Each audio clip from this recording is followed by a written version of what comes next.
The Committee on Education and Labor will come to order for the purposes of conducting this hearing on child abuse, deceptive marketing by residential programs for teens. Last October, this committee heard from the parents of 3 children who died in private residential programs as a result of abuse and neglect they experienced at the hands of staff members. These stories these parents told left everyone in this room stunned, heartbroken, and angry.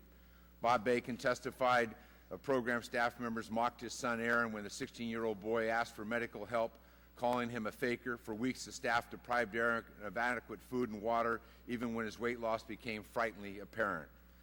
Cynthia Harvey told the committee of a program staff members waited 45 minutes before summoning appropriate medical care for her daughter Erica, who had collapsed and was having difficult breathing. Paul Lewis testified that program staff members ignored his son Ryan's obvious signs of emotional distress, denying him the psychiatric care that could have saved his life. In each of these cases, it was clear from the parents' testimony that the deaths of their children were preventable. Untrained, uncaring staff, reckless management, and irresponsible operating practices permitted these horrible tragedies to occur. Sadly, the deaths of Aaron, Erica, and Ryan are not isolated cases.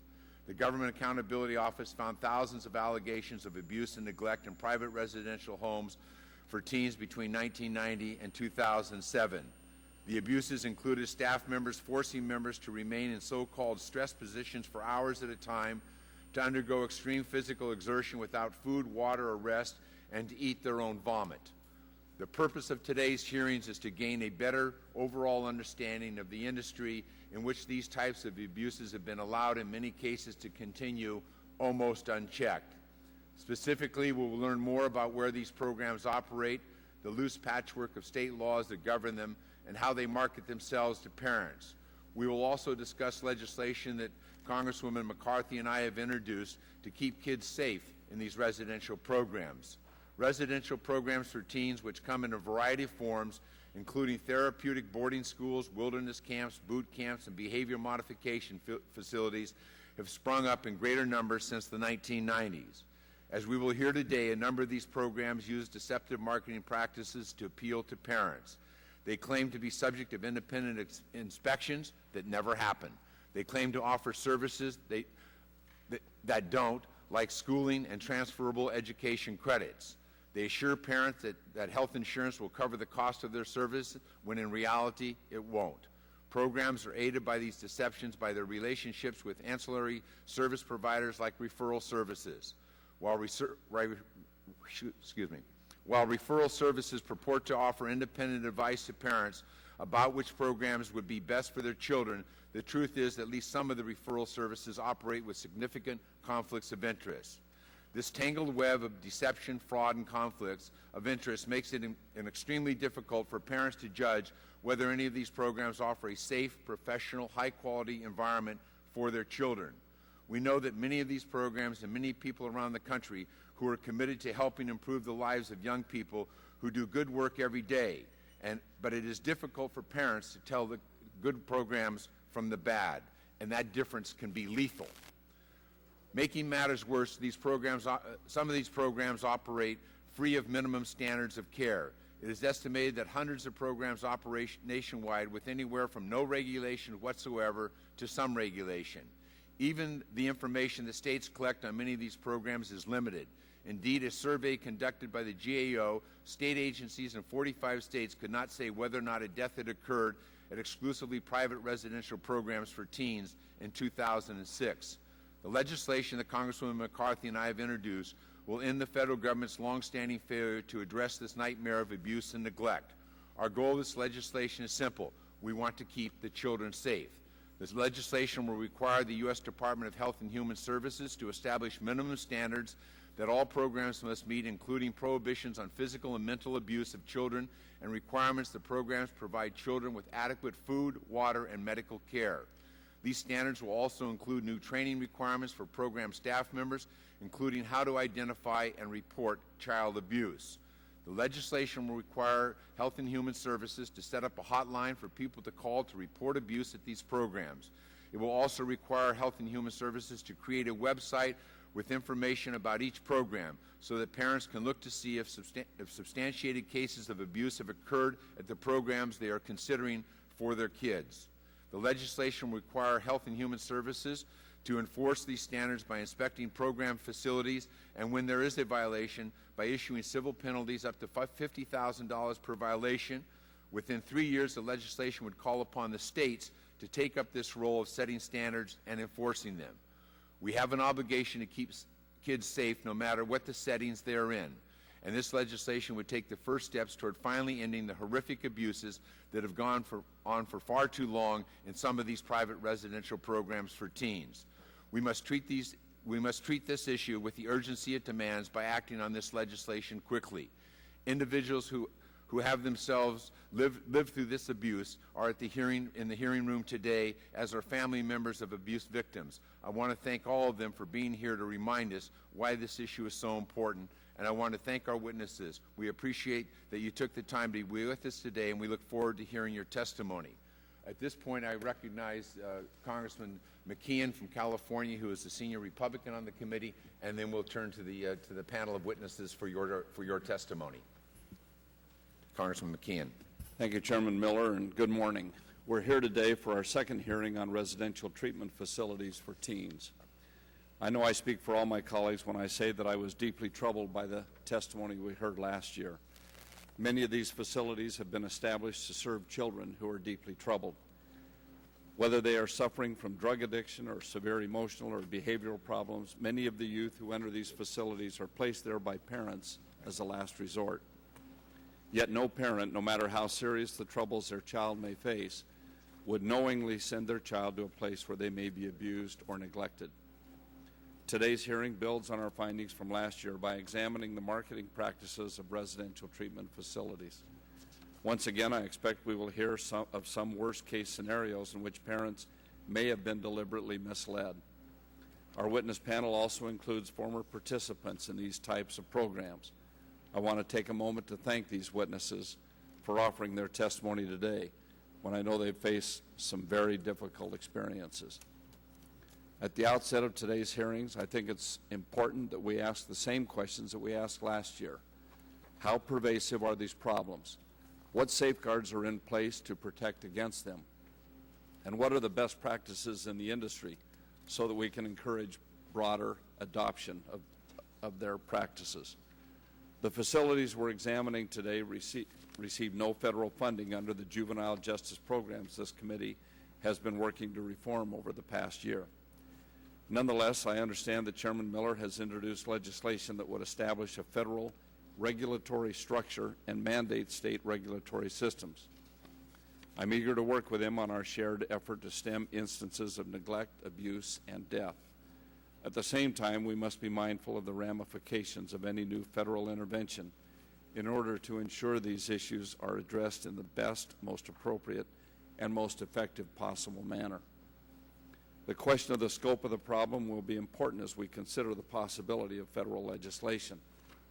Although even one instance of child abuse and neglect is too many, we cannot provide an effective response until we understand whether the problems are a few isolated incidents or part of a larger pattern. We also need to understand how these facilities are being regulated under state and local laws.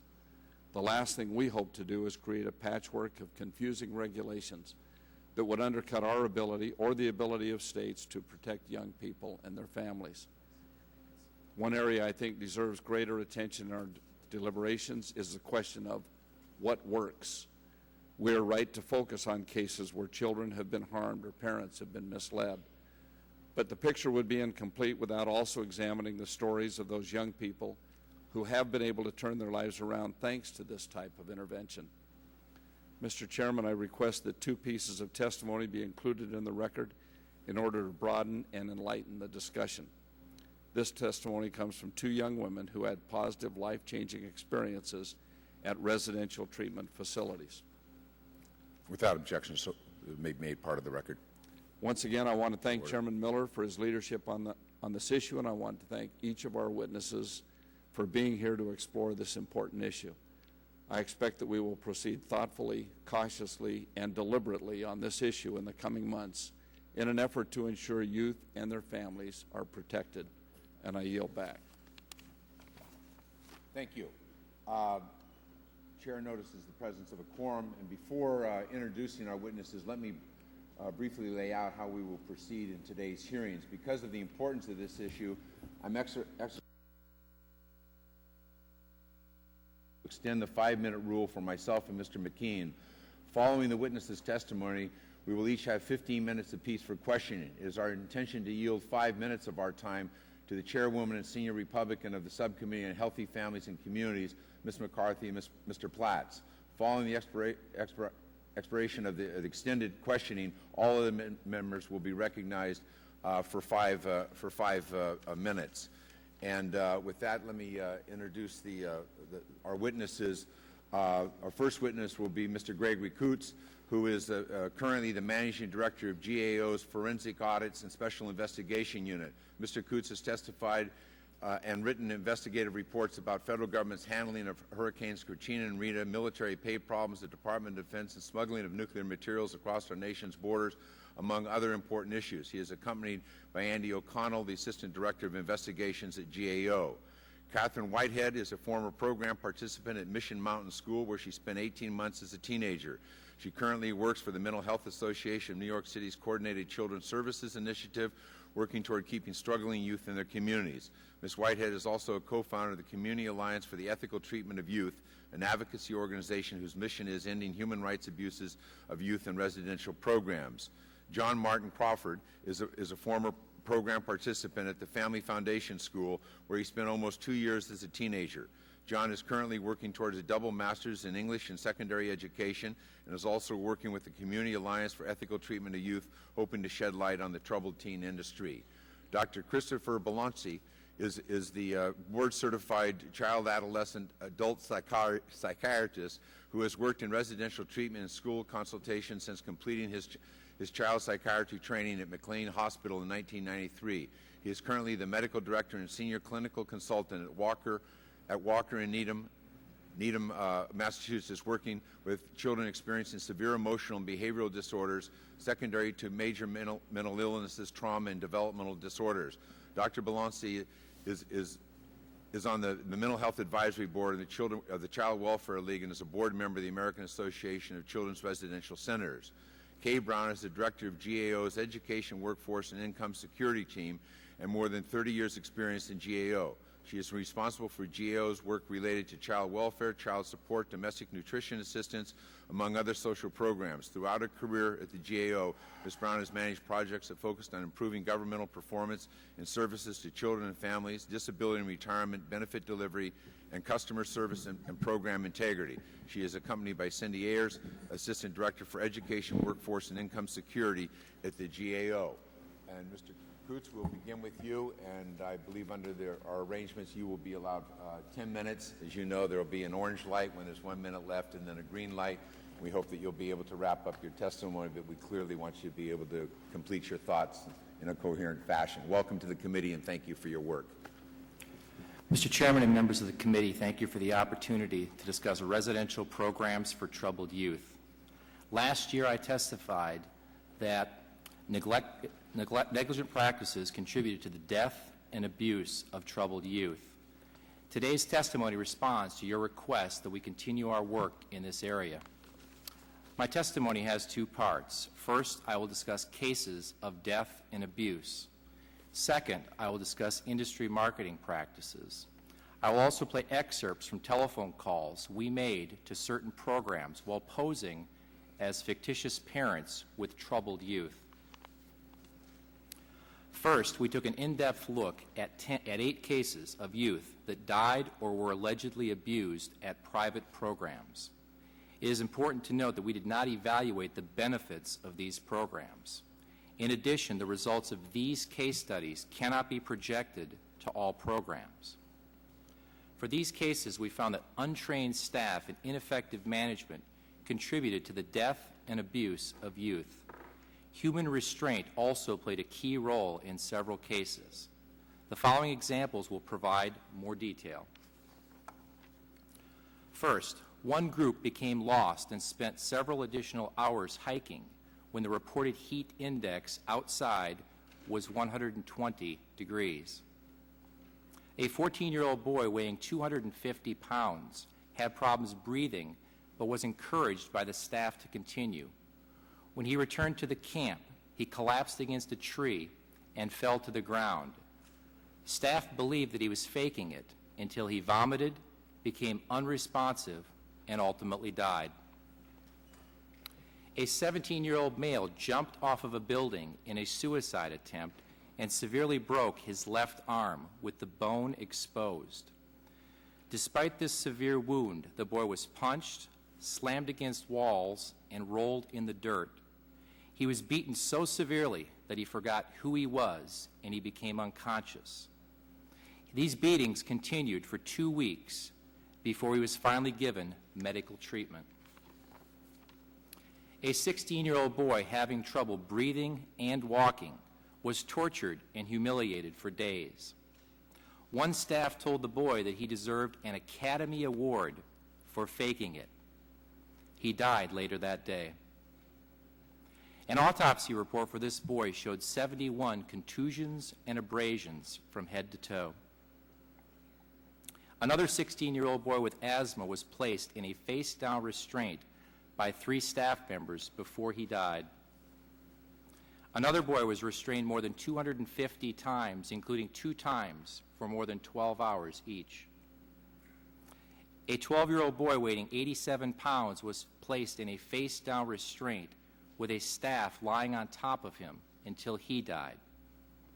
And a staffer referred to as the drill instructor trained his pit bull to bite people in the crotch on command. A 17-year-old boy experienced this painful abuse.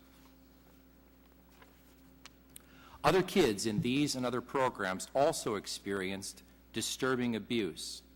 For example, boys at one boot camp were required to stand with bags over their head and a hangman's noose around their neck. The rope on this noose was tightened to simulate a hanging. The individual responsible for this told officers that this was an appropriate form of discipline. Another boy was forced to lie face down on a red anthill and was not allowed to brush the ants off of his face or his body.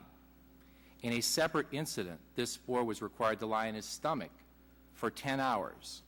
He was only allowed to get up to vomit, and then he was required to clean up his vomit before he got down on the ground again.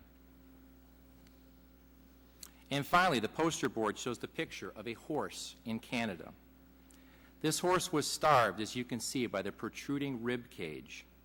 Neglect also resulted in the problems with the hoof that you see on the picture. You're probably wondering what this has to do with today's hearing. Here's the interesting answer to that question.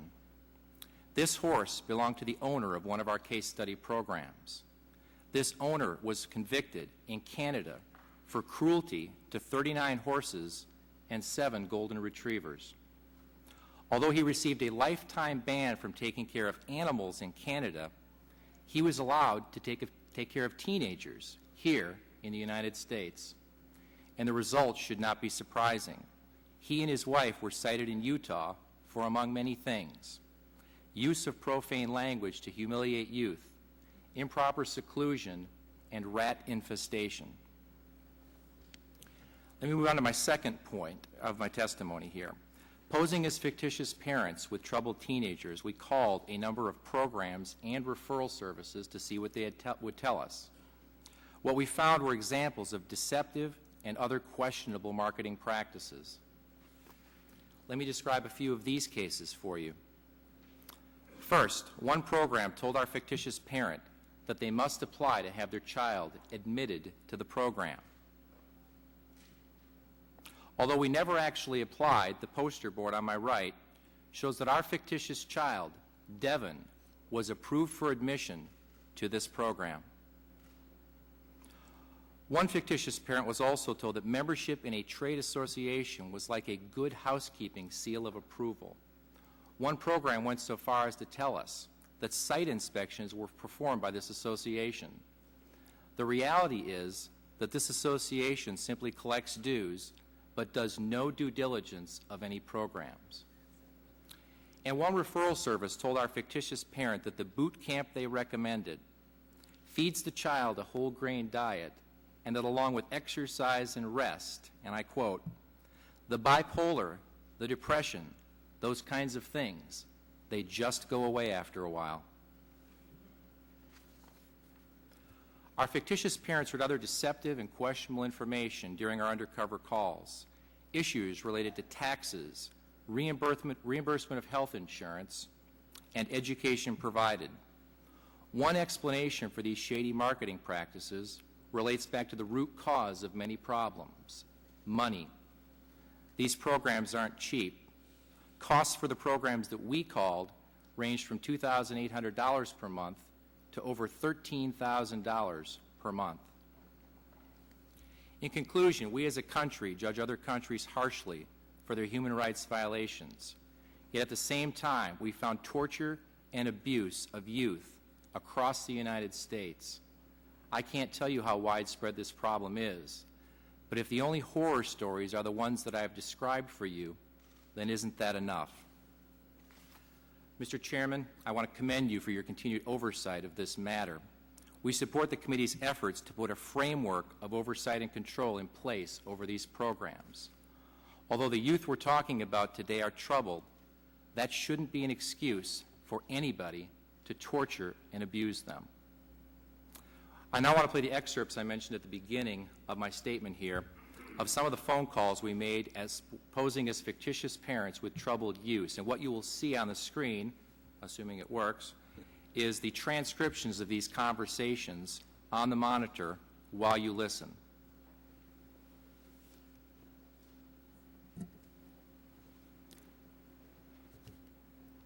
The way I would like for you to explain it to her so she doesn't just freak out Go ahead.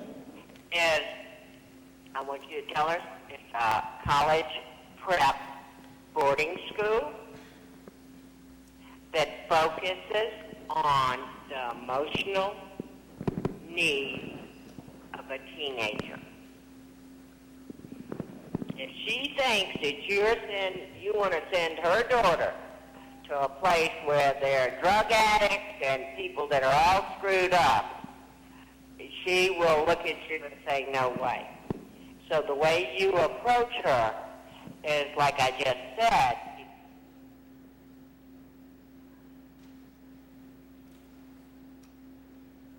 What I would do, I can give you the code for the Internal Revenue right now. It's 213. Okay, what is that? What does that mean? I don't know what It 213 means is. well, what it does, it means it's a code you use in order to deduct the amount of money. You know, whether you take a loan or you pay for it yourself, it is tax deductible. It is yes. tax deductible. Okay.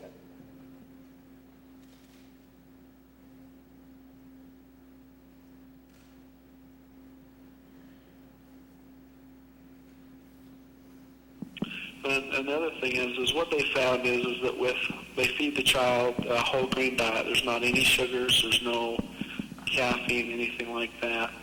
And then with getting the exercise and with getting plenty of rest, we find that these kind of issues go away. The bipolar, the depression, those kind of things. They just go away after a while.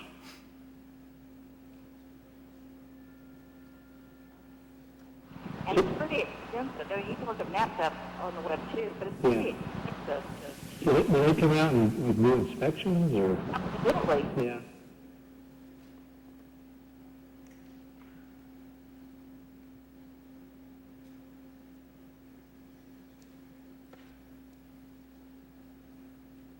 And for their donation, they get a tax benefit.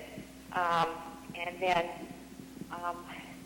they can suggest that their donations be applied to the account of a particular student, not by saying the student's name, because we don't want it to be, well, we try to stay within, we stay within the laws of the IRS. We can't do a pass-through donation. The suggested funds program where they can suggest that the funds go to a particular code number or student ID number when they calculate, how much has come in assigned by a code number so that we can send that money to the school for the particular child it was assigned to. Mr. Chairman, thank you for being generous with my time, and that ends my statement. Thank you. Ms. Whitehead. Welcome again. You'll be given 5 minutes, and at some point there will be an orange light in front of you, and that'll give you an idea that there's about a minute. But again, we want you to complete your thoughts in the manner that you're comfortable with. Thank you. Good morning, Chairman Miller, Ranking Member McKeon, and distinguished members of the committee. Thank you for this opportunity to testify before you today. I appreciate your leadership and efforts to help protect youth from abuse and neglect by convening this hearing. I'm here to share the tragic experience of myself and family at an unregulated facility in Montana called Mission Mountain School, a NATSAP member program where the headmaster, John Mercer, served on the board of directors for several years. I will also speak on behalf of a youth survivor advocacy group, the Community Alliance for the Ethical Treatment of Youth, to the general concerns of youth placed in private residential care. At the age of 13, I was diagnosed with chronic depression following a suicide attempt and hospitalized at a local psychiatric hospital. When I was discharged, lacking any community-based support, my family sought to identify services outside of my community and found Mission Mountain School at the recommendation of a hired educational consultant. Mission Mountain School held great promise, as it was sold to us as a small, family-like therapeutic environment for girls ages 12 to 18 with above-average intelligence. I packed my treasured belongings, reminders of home, and my mom and I flew out to Montana. I felt hopeful that maybe this special school for kids like me would help, as they claim to have the ability to treat any myriad of serious psychiatric issues such as bipolar disorder, eating disorder, and depression. Sadly, this couldn't be further from the truth. Upon arrival, I quickly encountered the punitive and invasive interventions which would come to define my 18 months at Mission Mountain School. My mom left me shortly after we had arrived, and most of my belongings were taken from me. I never received any explanation of the rules of the program, though the rules quickly took shape during the series of group sessions held daily. Everyone was called out in group when they first arrived. Every infraction was framed as an act of dishonesty. We were all labeled liars and manipulators upon arrival. Often there were punishments when we were thought to have been dishonest, euphemistically called consequences. Consequence always involved some type of physical punishment, forced labor, exercise, labor such as ice picking, rock picking, and chopping wood. More serious rule breaking would result in what was called an intervention, which was work crew all day long with breaks only during group, chores, and mealtime. There were personal interventions and group interventions. Sometimes the group was placed on interventions which would last weeks, if not months. And during this time, no contact was allowed with the outside world, in contrast to our already limited, monitored, and censored contact under usual conditions. It was generally understood that we're being exhausted for the purpose of making us more truthful, whatever that meant to those in charge. Exercise was a rigorous daily requirement. Slowing down from exhaustion only resulted in more exercise or getting yelled at. Staff would often use profanity. I was not allowed to speak with my family for months after I arrived, and calls thereafter were monitored. Any criticisms were labeled as manipulative, and my phone call was promptly disconnected, followed by punishment. The most powerful figure at the facility was a headmaster with no formal training in mental health, and whose group therapy sessions were particularly bizarre and frightening. He was often confrontational or would smirk and laugh. He would attempt to unearth repressed memories and encourage regressive states. I recall that on multiple occasions, my friends speaking as if they were toddlers, recounting alleged instances of abuse. Hours would be spent with girls reliving their traumatic experiences at the unqualified hands of the staff. Intensive group sessions sometimes lasted all night. Bathroom use was prohibited. Any allegations of abuse discussed in group therapy were never reported by staff to proper authorities. Because all the founders were members of AA, it seemed to them that everyone was an addict of sorts. I was deemed an alcoholic and a sex addict. A close friend was deemed a sex addict. She had never had sex in her life and denied the claim.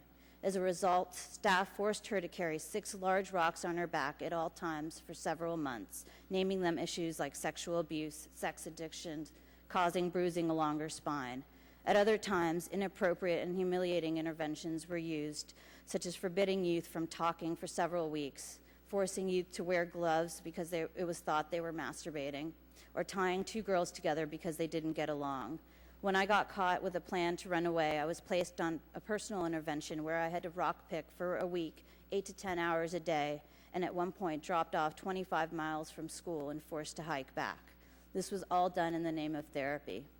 Education was nearly non-existent, claims of illness taken as manipulative. We had no access to advocates, no rights whatsoever. Then one day, 18 months later, I was told I was to be discharged. I had visited home maybe twice while there and was ever more grossly ill-prepared to function in the world. My nights were filled with a reoccurring nightmare of being chased by the founders and brought back to the facility, despite protests that I was healthy now. In the end, all Mission Mountain School gave me was more confusion, increased anxiety and depression, and made social functioning after discharge ever more difficult. The work I've done since then, I anticipate, will speak to the broad pattern of atrocities Dr. Pinto commented on in her testimony at the hearings in October 2007. As co-founder and executive director of the Community Alliance for the Ethical Treatment of Youth, I have heard from over 1,000 survivors and understand that in most instances, parents remain unaware of the abuse their children have experienced and often firmly believe the program saved their child's life. To me, this is the saddest repercussion of these facilities. At once, not only is the trust between parent and child broken, but the truth is further hidden behind the facade promulgated by deceived parents. What I'm hoping to convey... I'm going to ask you to wrap up, if you might. What I'm hoping to convey today through my testimony is that numerous residential facilities that are in operation are stripping youth of their basic human rights, dignity, respect, to least restrictive care, appropriate mental health treatment, to education and parental contact, to freedom of thought and opinion, and ultimately to freedom from censorship and torture. The legitimate practice of therapeutic intervention is being injected with a perverse form of social control, including inhumane treatment practices which defy the ethical principles upheld by peer-reviewed mental health practices. I believe this bill to be a promising and important first step in curbing such draconian methodology, and applaud Chairman Miller for introducing the first piece of comprehensive legislation to that end. Thank you. Thank you. Thank you very much. Mr. Martin Crawford. First, I would like to thank the chairman and the committee for the opportunity to present my side of this story. After watching the hearing back in October, I was truly inspired by the clear case of morality that brought together both sides of the aisle on this discussion. We've been called noisy complainers, and we've been called manipulating troublemakers, but after 10 years, I finally have my chance to speak. My name's John Martin Crawford, and I was locked up in the NATSAP-affiliated program, the Family Foundation School in Hancock, New York, from 95 to 97. My life at home was anything but stable, causing me to seek my own release from it all. I created a persona for myself, the troublemaker at school, always looking for attention I didn't get at home. I was involved in drugs by the age of 13. I was lost, constantly in fights, legal run-ins, and more. My parents were at wit's end. My only release was my music, my writing, and my skateboarding. After being expelled from public school and one private school for marijuana use and writing an underground newspaper, my parents were told to send me to the family shortly thereafter, thinking it would give me what I needed. Once I arrived at the family, I knew I was there until I was 18. I went through what seems like the ritualistic stripping of identity almost all of us survivors faced. I was stripped, my clothes were taken and thrown away, my music, my art, my skateboard, all destroyed. What I didn't have with me, my parents were told to destroy as well. I was left with only a letter from my mother for the next 3 months. I'd been to some inpatient settings before, but this one was different. Other places allowed phone calls, mail, peer communication. Here I wasn't even allowed to call home the first few months. Even after that, I only got one phone call home a week, nothing more, no access to CPS. Here I was only allowed to talk to staff and kids that had been there more than 6 months. I was told I was denying the extent of my drug use, and I was confused as to just how I would get better enough to see my family. I sat, watched, and learned to play the game of lies necessary to get privileges and eventually get out. I was lucky and figured these rules out quickly enough not to endure what I saw many kids endure, but I witnessed it all. including staff punching students in the face while restraining, not once, but several times. Typical restraint procedures were wrapping kids up in duct tape and blankets. Kids were not let out of this wrap, even to use the bathroom, for feminine hygiene, or just to move around a little bit and extend their limbs. Restraints were not only done by faculty, but students as well. Usually this was even more brutal and was often done in front of all other students to show what will happen if you act out. Kids were forced to eat food they were allergic to and keep eating even if vomiting as a result. We were forced to attend daily religious services and AA meetings and share personal stories with the outside world. Kids as young as 12 being taken out of school to carry out pointless manual labor, such as shovel manure, carry wheelbarrows of rocks, sweeping the roof, shoveling, numerous things for days on end. When kids tried to run away, it was again not only staff, but students told to chase, tackle, restrain, and bring them back. Many things were heard from staff, berating kids with high levels of verbal abuse, often of a highly derogatory and sexual nature, at times regarding sexual orientation. An admitted sex addict was one of the high-up faculty and counselors, as well as a dorm monitor living above the boys' dorm. The rules I learned to avoid many of these problems were as follows. I made up a horrible past to cure myself of. Our moral inventory was nearly always fabricated to make our problems seem worse and the program seem like salvation. Tell on yourself and your peers for things that you may have never done to give the illusion that you're getting better and working the program. If you have certain gifts, you can find a way to skate by. For me, I was their golden boy with my pen, and at my graduation speech, as well as for others, our speeches were used as propaganda as part of the family day for all the parents to hear their message of goodwill. Under no circumstances were we to tell our parents or prospective parents the truth about what we saw. I was fortunate enough to go home after a while, but I quickly learned that if I told my parents the truth about what I saw, I would only be explained as manipulation and lose more privileges. While I had been fortunate enough to miss out on these horrors personally, I gave many tours to prospective parents, always omitting the details of restraints, punishments, and any lack of communication against the abuses that took place. As a dorm leader, I was told to wake up one of the kids in my dorm with the lamp that only had a floodlight as a bulb, burning his retinas. I participated in the restraining and took part in the barrage of verbal attacks, just as did many of my peers. I am not proud of this, but we had no choice. If we did not conform, we were being negative and subjected to the same treatment and lack of privileges as everyone else. Once I left, I saw that I was now in the real world with real problems again, and the school had never helped me with those problems. After nightmares of the family led to a relapse, I was soon out of Vassar College and into the military. The training in the military, although viewed by some to be harsh, was a cakewalk compared to the hell endured at the family school. My trust issues were never resolved after leaving the family, and the nightmares remained. Ultimately, these psychological issues and flashbacks led to the need for my discharge from the Army, something I regret to this day. For years, I thought all this was my fault. While the nightmares and anxiety never wore off, getting high at least made it go away again. I will not blame others for my choices or my mistakes. I take responsibility for those.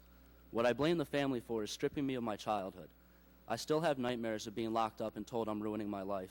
I still read their monthly paper of lies and get nauseous remembering what we witnessed. The only thing I can say to temper my disdain for these types of schools, or at least for the family, is this. While the programs, as they are, have little positive effect long term, I do believe that kids in my position need some sort of help. I believe there can be a safe solution, as some staff are genuinely decent and caring people. We need oversight and regulation of these facilities with swift and severe penalties for those who stray from the standards. What must be remembered through all of this is that these success stories that these places put out tend to fall in the 1 to 2 year range after leaving such program and are usually the opinions of parents. A true statistic, of the 25 kids from my graduation class and the one prior to mine, maybe 4 remain sober. While many can now say they live successful lives, it came anywhere between 5 and 10 years after leaving the program and figuring out life on their own with psychiatric help. Unfortunately, this cannot be said for all. The programs are quick to take credit for a successful story and are just as fast to claim that anyone that doesn't make it just didn't work the program. The truth, the nightmares and psychological scars of being dragged from your home to a place in the middle of nowhere, restrained in blankets and duct tape, assaulted verbally and physically, those scars and that trauma never go away. For my friends who have since died from suicide because of the nightmares, or those who still suffer the nightmares, our time and our voice will not be in vain. There comes a time for every man to make amends and right their wrongs. This is a lesson all these programs preach, and it's a lesson they should now follow. Thank you. Dr. Belancy? Mr. Chairman and members of the committee, I am pleased to be here in support of your proposed legislation, the Stop Child Abuse in Residential Treatment Programs for Teens Act of 2008. As a child and adolescent psychiatrist who dedicates his career to the treatment of youth with mental health disorders, I'm frankly horrified to hear about these accounts of blatant abuse in the name of treatment or therapy. Nothing that I learned in medical school or my clinical training could ever justify such treatment. The behavioral interventions you have heard described have no role in the appropriate treatment of mental or substance abuse disorders. As you're hearing, this is trauma-inducing and not trauma treatment. Let me start by saying that treatment for a child or adolescent with serious emotional disturbance should be in the least restrictive environment, and preferably with their family. However, there are many children that cannot effectively be treated and managed in a home or community environment safely and need more acute, intensive treatment. I'm here today to talk about Walker and the specific needs of children and adolescents being treated in residential centers. Walker is licensed in Massachusetts through our state's Early Education and Care Agency. As an accredited school, we are also approved by our State Department of Education. We are accredited by the Council on Accreditation, a national accrediting body originally affiliated with the Child Welfare League of America. Our licensing and accrediting agencies all require frequent renewal and on-site visits by representatives of these various regulatory bodies. We also adhere to reporting requirements that are consistent with those proposed in your legislation. EEC has clear guidelines for adherence to civil rights that would prohibit restriction of access to mail, family visits, or phone calls. We do not utilize wilderness programming or boot camp experiences. We would never allow other children to restrain other children. Our staff undergoes a minimum of 2 weeks of pre-service training, including instruction in Cornell University's Therapeutic Crisis Intervention, with a focus on de-escalation strategies and techniques that are individualized to the unique strengths and needs of the children we work with. Staff is cleared by the Massachusetts criminal records search process before they are allowed unsupervised contact with children. During orientation, staff also receives training regarding mandated reporting laws, first aid, and CPR. Walker has explicit policies outlining unacceptable forms of discipline consistent with those in your proposed legislation that would never allow the sorts of treatment that you're hearing described today. We also have clear policies regarding notification of adverse outcomes, both to parents and guardians, as well as our State Child Protective Service, our licensor, and funding and referral sources. We strive for transparency in our work and view parents as essential allies in the complex treatment of children. We have an open campus and invite and encourage parents to visit and be an active part of the treatment milieu. Increasingly, we have been serving children and families in their homes, schools, and communities. We actively partner with our state's child welfare and mental health departments in advancing best practice principles and provide consultation and program review and development to over 35 school districts in Massachusetts. We take our commitment to family-driven practice seriously, and in the last year have hired our first parent liaison coordinator, who is a parent of a child formerly in residential care at Walker. For over 5 years, we have had a current parent serving as a voting member of our board of directors. We also have an active parent council and run parent support groups for all interested families. I work directly with most of the children served in our residential program, providing psychiatric treatment. It is against my ethical and licensing requirements to make a medication change without first discussing the risks and benefits of the proposed treatment and obtaining informed consent. In this regard, I'm frankly concerned that your legislation may not go far enough, as it calls for notification to parents within 24 hours of a medication change after that change has already been made, when it's quite clear standards of ethical practice require the informed consent to be obtained prior to any removal or addition of a medication except in emergency situations. The goal of this legislation is to ensure that children are not abused in these treatment settings, not to limit access to appropriate, regulated, and licensed residential care for children who are in need of these services. Licensing creates a baseline of expectations to which all programs within a state can be held accountable. Effective licensing requirements help promote client rights, staff competence, quality improvement, and consistent practice. They provide the constants, the the solid ground from which innovative and transformative practice can be launched. They also provide a degree of safeguard against the potential harm to children, events of a type that can undermine efforts to create meaningful change. All of us working in licensed residential centers should support this goal. All residential treatment programs should provide for all of the child's developmental needs, including mental health care, physical health care, and educational needs, be licensed within the states where they practice, and adhere to national standards, encourage parents to be active parts of the treatment teams for their youth, and employ a well-trained, multidisciplinary, culturally competent staff. Thank you for raising this important issue, and when it's appropriate, I'd be happy to take questions. Thank you. Ms. Brown, and you will be recognized for 10 minutes, Ms. Brown. Chairman Miller and members of the committee, thank you for inviting me here today to discuss our work on residential programs for teens. This morning, you've already heard a number of heart-wrenching examples of individual cases of abuse and death in residential facilities. Now, I'd like to try to shed some light on what we know about the national picture. To clarify the difference between our work and the case studies that you heard, my remarks are based on our ongoing work. Over the past year, we conducted national surveys of 3 separate agencies in each state: child welfare, health and mental health, and juvenile justice. Each of these state agencies may place youth experiencing behavioral and emotional challenges in residential facilities. In our survey, we asked about a broad range of facilities, including the types that you've heard about today. We also visited 4 states. Today, I will discuss what we know about the extent of youth maltreatment in these facilities across the nation, what states are doing to protect youth in these facilities, and what federal agencies are doing to oversee state efforts. In summary, youth maltreatment and fatalities occurred in both government and private facilities all across the nation. However, we don't know the full extent of the problem because many states either don't collect or don't report data for all residential facilities. Regarding oversight, we identified gaps in state activities that leave youth in some facilities at greater risk of maltreatment or death. We identified similar gaps in federal activities.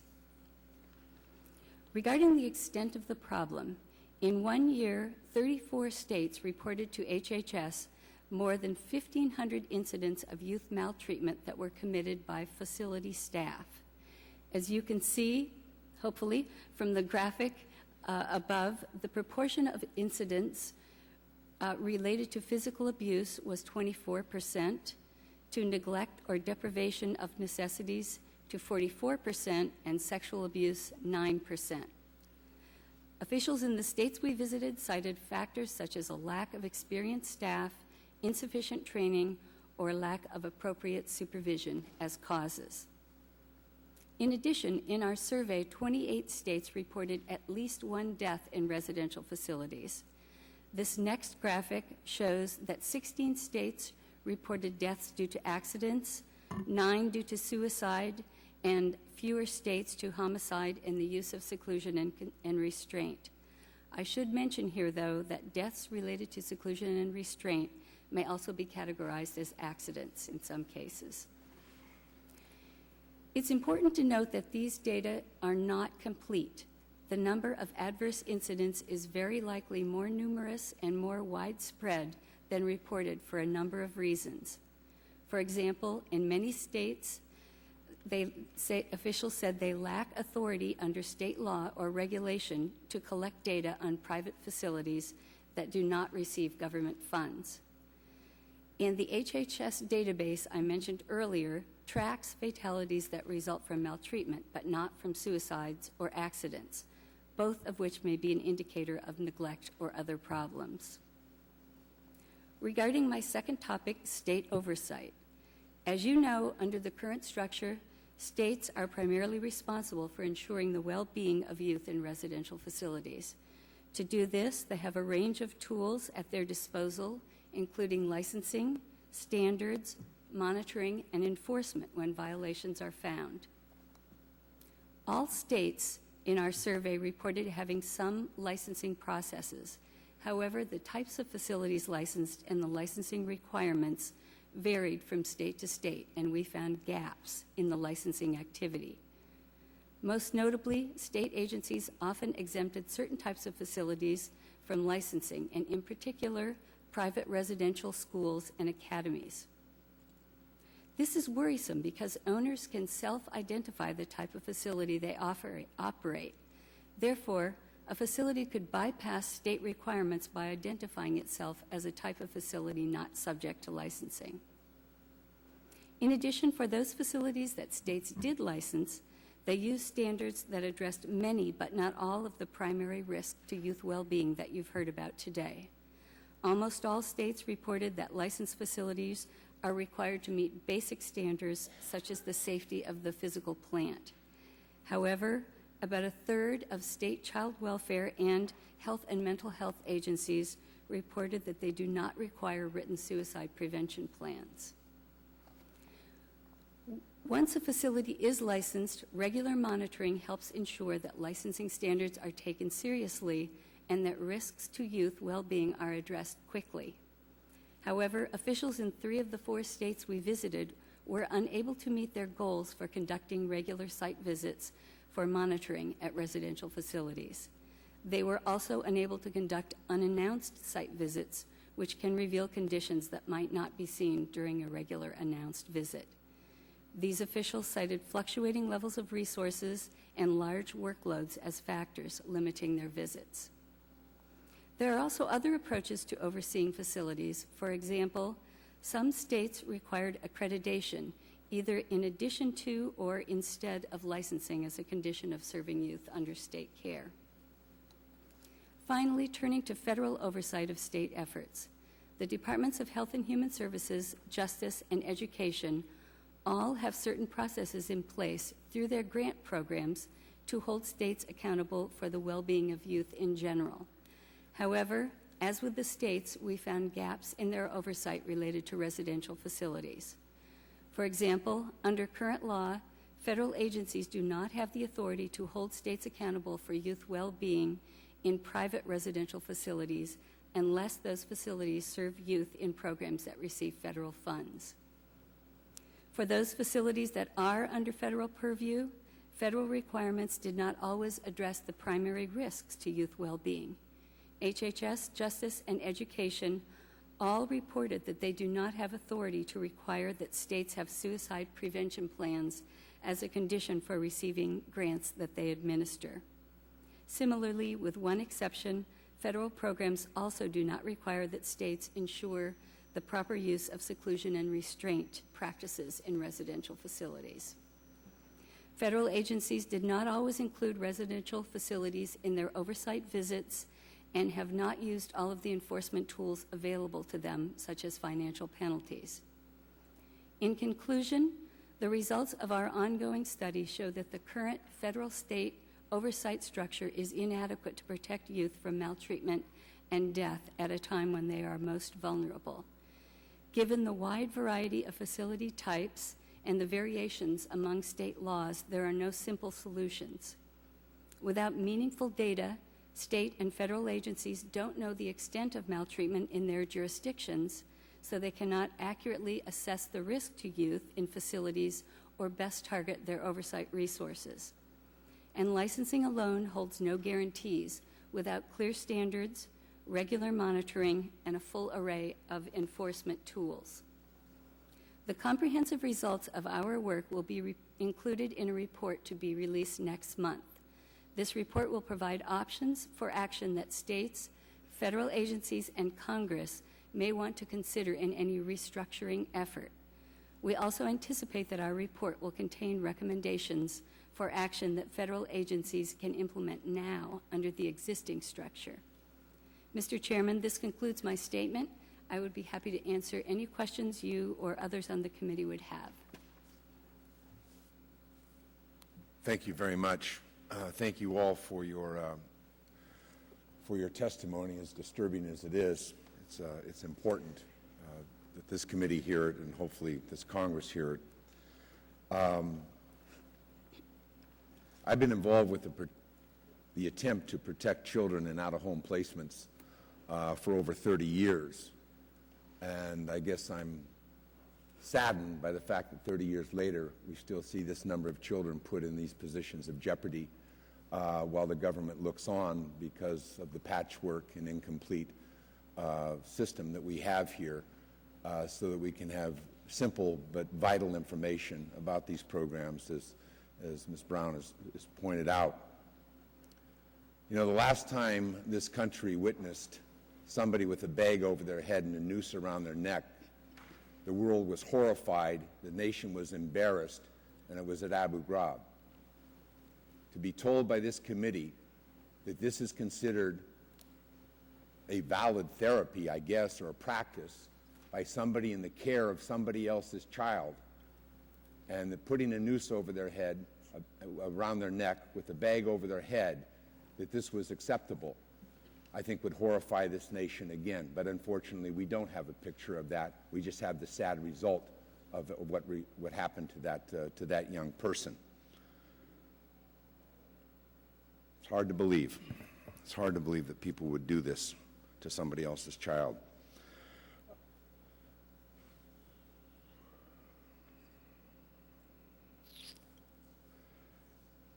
Mr. Coots, in your testimony, you describe 8 programs where children were abused and a number of cases involving misleading marketing practices by programs and referral services. To the extent that you can you identify these programs and services that either abused these kids or used misleading marketing practices?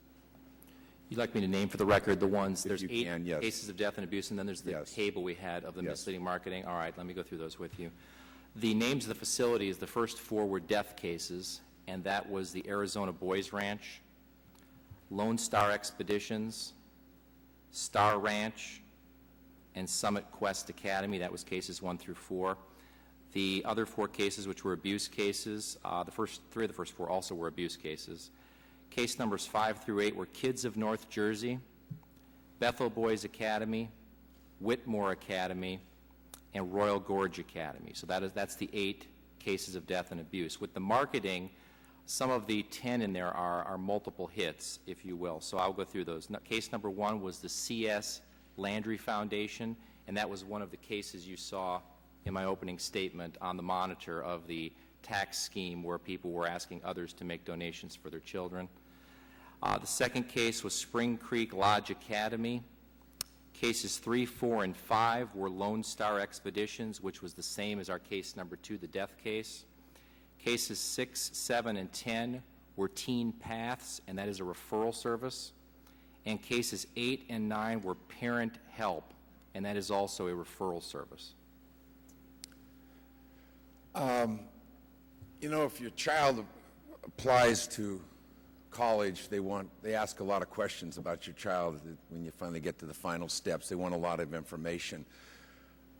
To what extent did you played a series of tapes about representations about these programs, and you're not a mental health professional, and I understand that, but to what extent was there any attempt to delineate the information about the child in terms of what maybe pre-diagnosis had been, other placements of that child, what other determinations were made by mental health workers or psychiatric health workers that child might have been exposed to? In many instances, these are not the first placements of these children. Was any effort to develop that history and then inform those parents what would or would not be available that was aligned with that?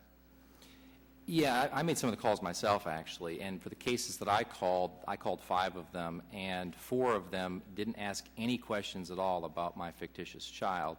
The 5th one did ask a lot of interesting and good questions. We made in total 30 or so calls, and in most cases the focus was on the marketing, not actually extracting information on the child and whether the child would be a good fit for that program. So that, I think that's kind of, do you want to add to that, Andy? Yes, most of the conversation centered on Could you just identify yourself for the visual record? Andy O'Connell from GAO. Thank you. Of the 30 phone calls that we made, the big pitch was about the program itself and not about your child. It mostly centered on the cost and how you could finance the cost to pay to go to these schools. Ms. Whitehead and Ms. Martin Crawford, after you arrived at your programs, was there any attempt to take your personal history, to discuss that with you, and then to tell you what the plan of treatment would be? I'm not going to with the validity of the treatment, but just if those acts were engaged in.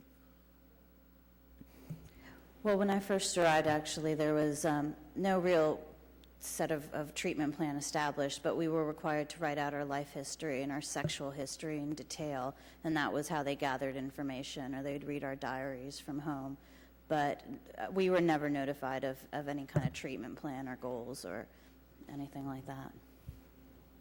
Mr. Martin Crawford. Likewise, anything that we had actually been asked, as I mentioned earlier, was when it came down to our past or any plan of treatment, it was really what we did. And then if we came with a list, say I smoked pot a couple times, that wasn't good enough, and we had to say that we were doing cocaine or crack in order to speak with our family. So any type of writing down what we needed help on was sort of, they told us what we needed help on, whether we did or didn't. Mr. Coots, in one of the narratives in your report, and correct me if I'm wrong, but I believe that in fact drug tests were administered to one of the students repeatedly. The drug tests were negative and they were reported as positive to the parents. Is that correct, including the initial? That's correct. And also what was just described here, we did see evidence where kids were forced to confess to things far worse than they had actually done. That was significant evidence that not just the kid we looked at, but a number of kids in that program were forced to do that at the admission process. And those confessions were then used how? Well, then they had to keep repeating them during the counseling that I guess it's called the MI. Is that correct? Yeah, it's called the moral inventory. Ours were used not as much for the counseling as for parents. So when we had a group, those were then told the parents that progress. Right. So again, I don't want to put words in your mouth, but those were used to tell the parents what? That way, when my parents came and I was saying, "Oh yeah, well, by the way, I was smoking crack and shooting people or something," that way they thought that they did the right thing in putting me there and that I really needed to be there and this would save my life. Those admissions were viewed as progress being made. Or at least as good enough reason for me to be there, so it made them feel better. Like if I had just told them the truth that I had smoked marijuana a few times, it wouldn't seem as though I really needed to be there as much. Dr. Belancy, I could give you an hour, but I'm only going to give you about 2 minutes to tell me what, as a professional and your experience. Is my time up? You got 2 minutes. What your impression is of this, and I'll come back to you in a second round, but I've got to move on to other members. I mean, it makes me ill hearing it, frankly. And to think that this is being done in the name of treatment is abhorrent to me. Just to clarify the difference between the programs that you're hearing about in my facility, we don't advertise. Children are referred to us by their public school or by the state of Massachusetts Child Welfare or Child Mental Health agencies. Our admissions office is run by a licensed clinical social worker. I understand that, but let me explain. Sure. The marketing here is to desperate parents who have gone through much of that before. I don't want to compare it to your program at this point. I just want your professional impressions of this. It's abuse. There's nothing about what you're hearing that can be construed as treatment, therapeutic intervention, care. I had the same association you had to Abu Ghraib when I was hearing this.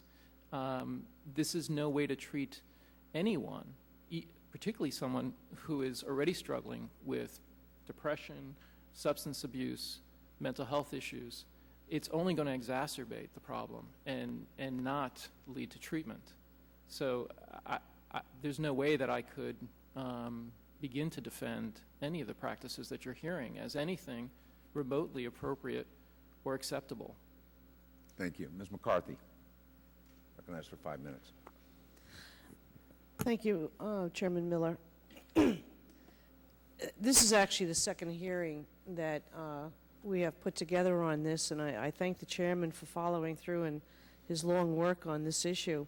Mr. Platts and I, when we had this hearing going back last fall, and we had the parents speaking and telling their stories, it was heartbreaking.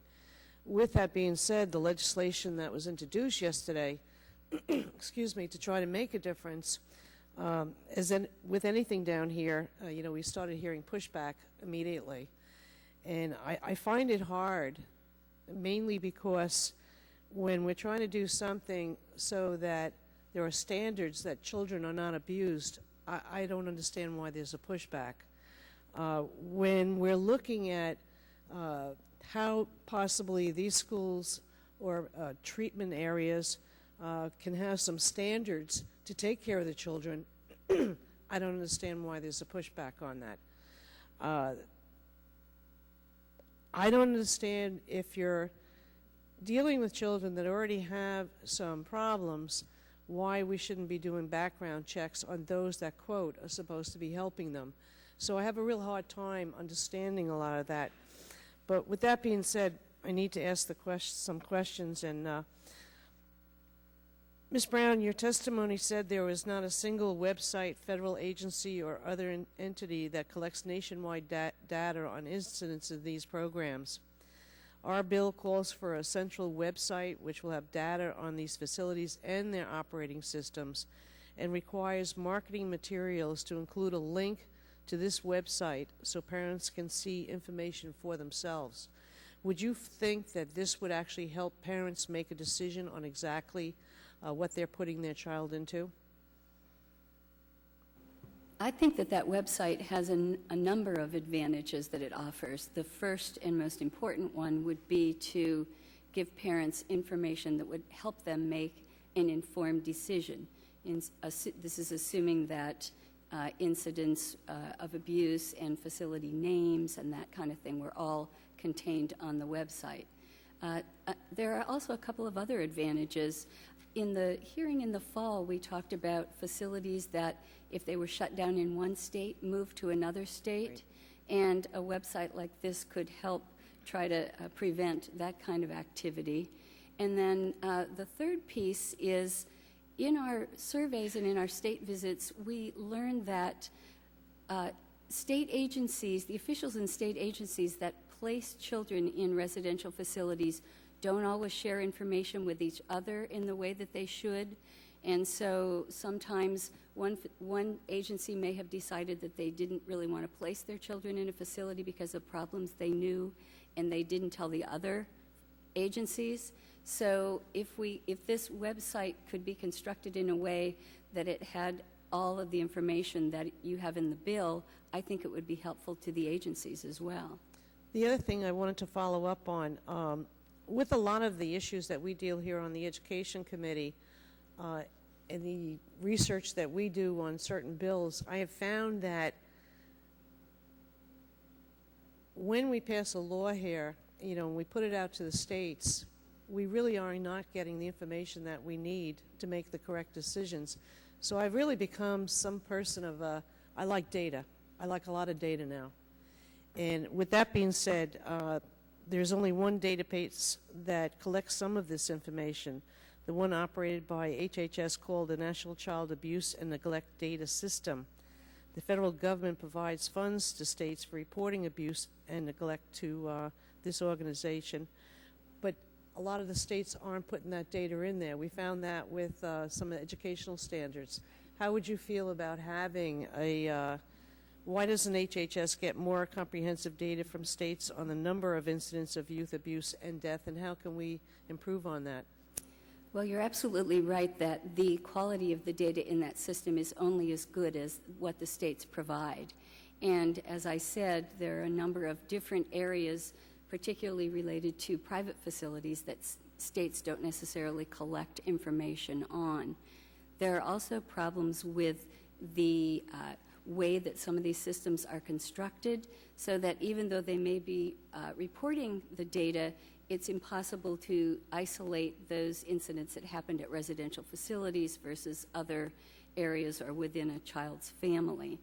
One of the things that we have recommended in our report that will be coming out soon is that HHS does step up and try to work with the states and figure out what some of the problems are and how they can improve that data reporting for that system, because it's used in HHS widely.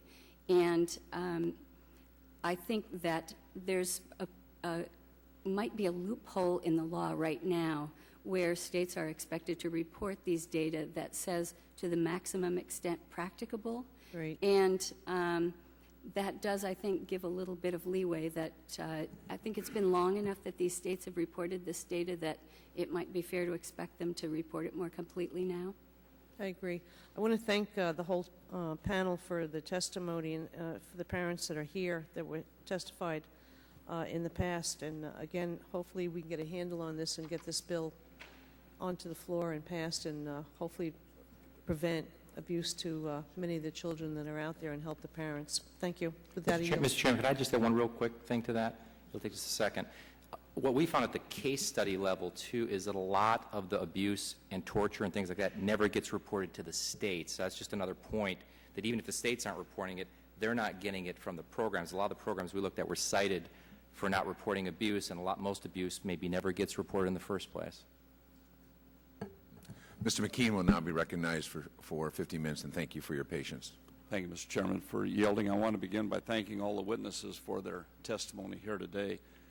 I strongly believe that the instances of neglect, abuse, and death at these facilities that we've been talking about over the last few months are totally unacceptable and must be stopped. That goes without, probably should go without even need to being said.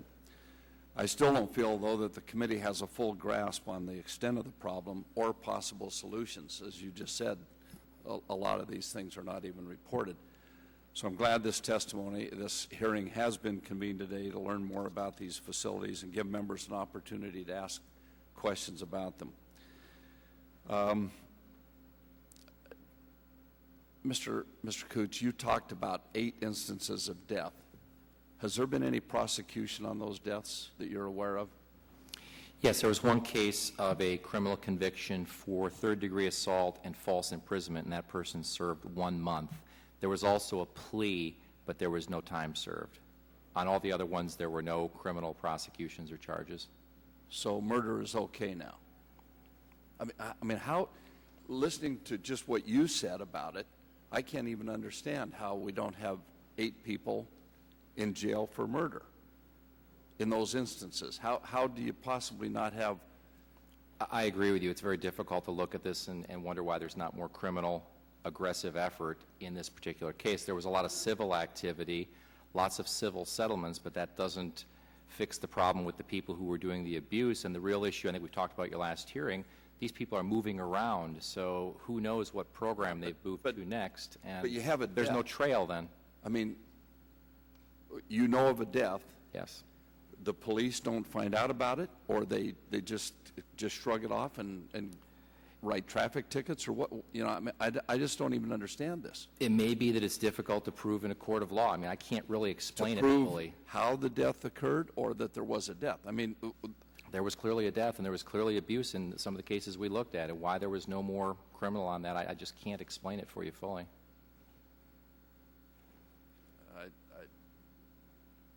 I just don't understand that. Ms. Whitehead, Mr. Martin Crawford, both of you seem to be doing quite well now. Apparently not as a result of your stay in these institutions, but how did you get your lives turned around? Well, I think primarily just doing the work that I've been doing in terms of advocacy. I mean, it really took a good 10 years for me to kind of get through all of the depression stuff and the anxiety. And it just happened, or did you have some? Well, no, I had some therapy treatment around it, but really it was about not really understanding my experience, not really framing it as abuse or, and speaking with Dr. Pinto at length and understanding that there's some legitimacy to my claim and finding a place to put that. So I think that, it was that confusion and that internal battle that took so long, the nightmares and understanding where that came from, and then understanding that it wasn't therapy. Excuse me. What I'm trying to get at is you apparently had some problems, Sure. which is why you were sent to this place. Sure. And if you could just block that out, how did you get the problems that got you to that point in the first place? How did those get taken care of? Therapy. After you yes. came back home. And was your experience the same? My experience, for the most part, when it came down to the issues that got me into the family, marijuana use, things like that, most of it really just came out of maturity. At some point, I just realized that doing the right thing, going to school, getting a degree, and becoming a teacher meant more to me than hanging out and getting high. And as much as I hate to say it, this testimony here, because of the thorough background checks that certified teachers get, could be problematic for that. But it's worth the risk. I mean, I guess my certification means more to me than these people's. Thank you very much. Dr. Balanci, is it? Yes. In your testimony, you seem to have pretty extensive knowledge of the legislation that was introduced last night. Yes. When did you see the legislation? Tuesday of this week. Tuesday of this week? Yes. Today is Thursday? Yes. Okay. I have some questions I would like to direct at all the witnesses. Can you tell me how many private residential treatment programs or boot camps there are nationwide? I guess that's no. I think it's safe to say the answer from our perspective is no, we don't know. And so if we don't know how many there are, we probably would not have numbers to break them down by state. How many different types of treatment programs? The records show the answer appears to be no again. Silence would be helpful. The answer is no. Yeah, thank you. How many different types of treatment programs are there in the country? I believe that would depend on what they call themselves.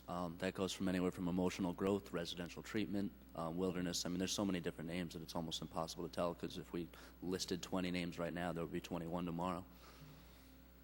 If I may, I mean, I think part of the problem in even beginning to get the scope of the issue is that there is no agreement on the terms to define these programs. And I think one of the things that we really need from the national level is a definition of the range of out-of-home care options that exist, and then clear standards to correspond to each of those definitions of care. Okay.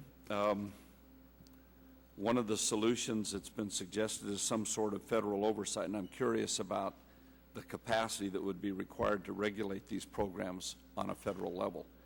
Can any of you talk about the manpower, expertise, and funding that is going to be needed to establish and then to monitor these programs by a federal agency?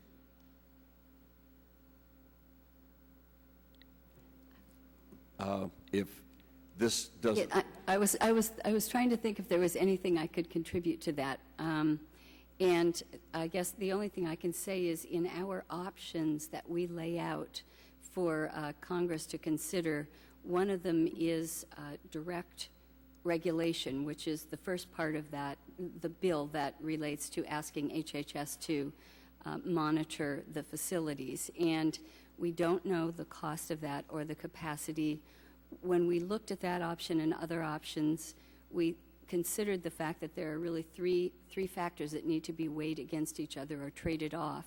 And one is cost, and the second is the federal reach, how far you want the federal government to be involved in this, and the third is the extent of protection that children would receive, or how wide the net would be. Where would the federal government get the jurisdiction to become for direct involved regulation? in this? Well, according to our counsel, that would come from the issue of interstate commerce, and there are two ways that that could be applied. The first one is through the marketing practices that we talked about today, and those occurring throughout the government. And the second one is related to the number of youth that are actually placed across state lines. Okay, so if you had a state that had an organization within the state that did not cross boundaries, that only had students coming from within their state, where would the federal government have the ability to get involved in this program? Well, and that the question there of if they don't accept or place children in other states would be, what are their marketing practices? And do those have a wider reach? I know that many of these facilities... But the ones that are just done within a state, where would the federal government have the ability to intervene? The way that the federal government in those cases has influenced that and would be able to in the future would be through the use of federal funds. But if they're not receiving any federal funds, as I understand these programs aren't, where would the federal government have the ability to intervene according to the Constitution? I have to tell you, first of all, I'm not a legal or a constitutional expert. Do we have any on the panel? Okay. That'd probably be better to address somewhere else then. Right. Pardon?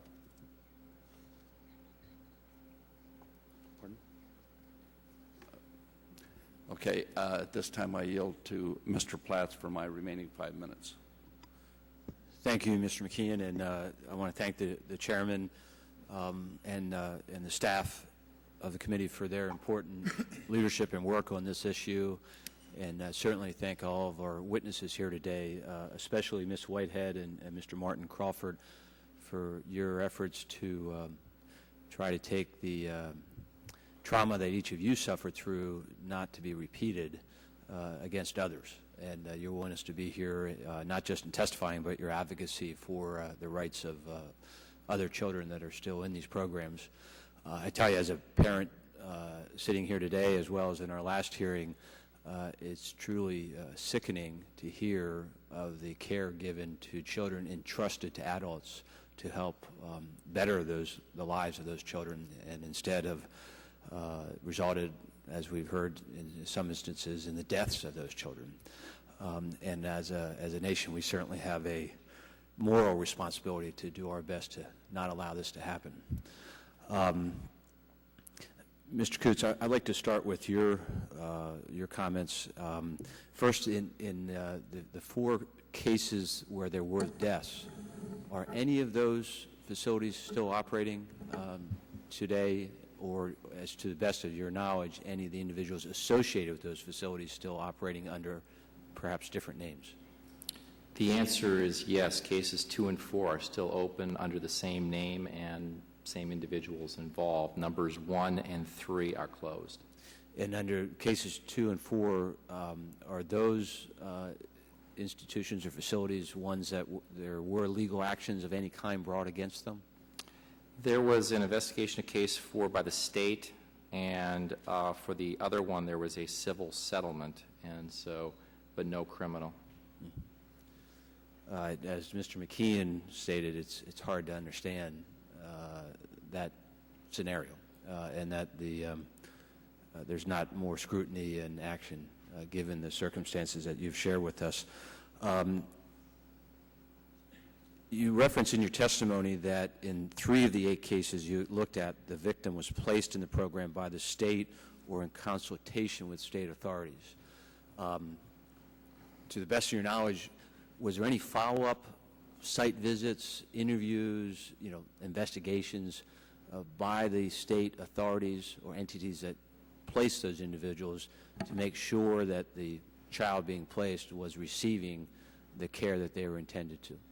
Not until it was too late. I think that's the problem. And then there was lots of investigative activity, and that gets into the whole issue here, hopefully, that the committee's focus here is on preventing these things from happening. And that's really what I would say you should focus on, because once you get to the investigative phase, it's too late. And as we're hearing here, oftentimes there's no consequences. But we're talking also about Medicaid money. Several of them had Medicaid money, and then one of them had money from the juvenile justice system also. So there was various types of money, either paying for part or all the tuition, even though it was a private program. Yeah, my focus is not the investigation after allegations of abuse, but if a state is saying we are placing this child in your custody at state direction, as to your knowledge, there is no, and we will be back in a month to see how that child is doing, how you're operating, how you're caring, to the best of your knowledge, that did not occur again until it was too late. I can't say that for sure, but if it was ineffective oversight, and it may not have been random, unannounced visits, which is something I know that's been discussed, and that may be an element of your bill, I believe, but that would be something that would be I would suggest, no matter who is responsible, that random unannounced visits would be something that could help this. Again, if it's a wilderness program, that would be difficult because you'd have to parachute into the wilderness to do a real unannounced visit, but otherwise, some of the physical structures, you could do a random unannounced visit. Yeah, probably a necessity to truly get an understanding. In your testimony, you also talked about, you say a number of states do not license or otherwise regulate certain types of private programs. Do you know how many states do regulate in some fashion private residential facilities? I'll let Ms. Brown answer that more. So, I mean, with respect to our case studies, some were licensed and some weren't. That was true last fall also. Okay. I think one of the issues there is for private facilities, whether they are receiving government funds or whether they are not. And all of the states that we heard from license some types of private facilities. The issue is that there are some that are exempt from licensing. In some cases, it might be, as I mentioned, academies and boarding schools are the ones that are most often not licensed. And then there are also examples like faith-based facilities that would also be exempt from licensing. There are 6 states that do that. If just a quick follow-up on that, is there a best example of a state that you would point to that does regulate private facilities? I wish I could give you a simple answer to that question. We have an idea of what we would like to see the oversight and regulatory structure look like, but as we looked at the states, none of the states that answered our surveys, which was all but one, had the complete package. Some had much more developed oversight standards, but they didn't reach very far as the number of programs, the types of programs they covered. Some had much broader coverage, but their standards and oversight were only this deep. So it's hard to pick one out. No one perfect example to point to. Okay. No, sir. Thank you, Mr. Chairman. Thank you, Mr. Chairman, and thank you for holding the hearing. We're going to be dealing with this subject, if we don't deal with it directly, at least indirectly through the reauthorization of juvenile justice and delinquency prevention. So it's an important issue as we deal with juveniles. I'd like to ask Ms. Brown, you know, we know what we're trying to cover. You kind of know it when you see it, but I'm just wondering if you'd looked at the definition that we have in the bill to see if it covers everything that needs to be covered and doesn't leave anything out. It, for example, does not cover government-run programs. Should government-run programs be covered? In our survey, we looked both at government-operated facilities and then private facilities, those that were exclusively private and those that received government funds. And we found very similar problems with the government-operated facilities. There's the organization in the Department of Justice that investigates civil rights abuses for institutionalized persons in public facilities has an annual report that provides detailed information on different cases that they've investigated that sounds very similar to the case studies that Mr. Coots reported on. Are there any other programs, if government programs ought to be considered, any other programs that would not be covered by this definition that ought to be covered?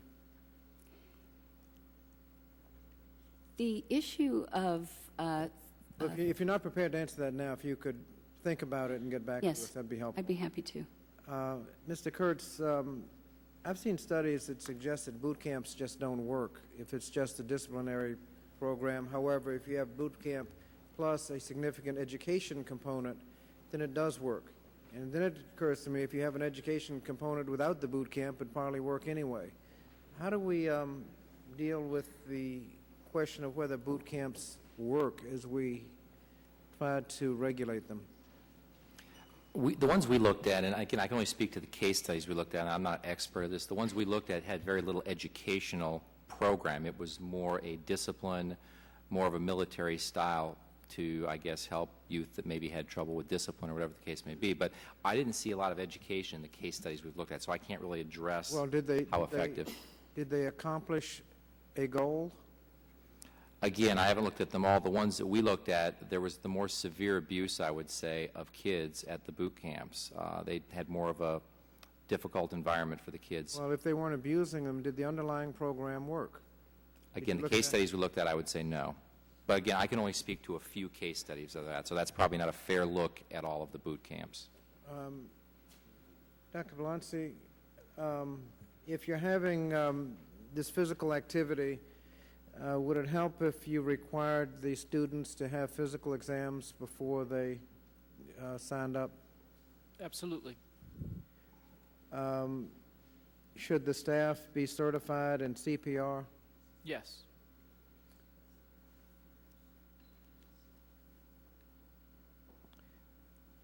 Mrs. Brown, we have in here that you ought to have standards. For example, they ought to be in a medical emergency plan, but it doesn't say what's in the plan.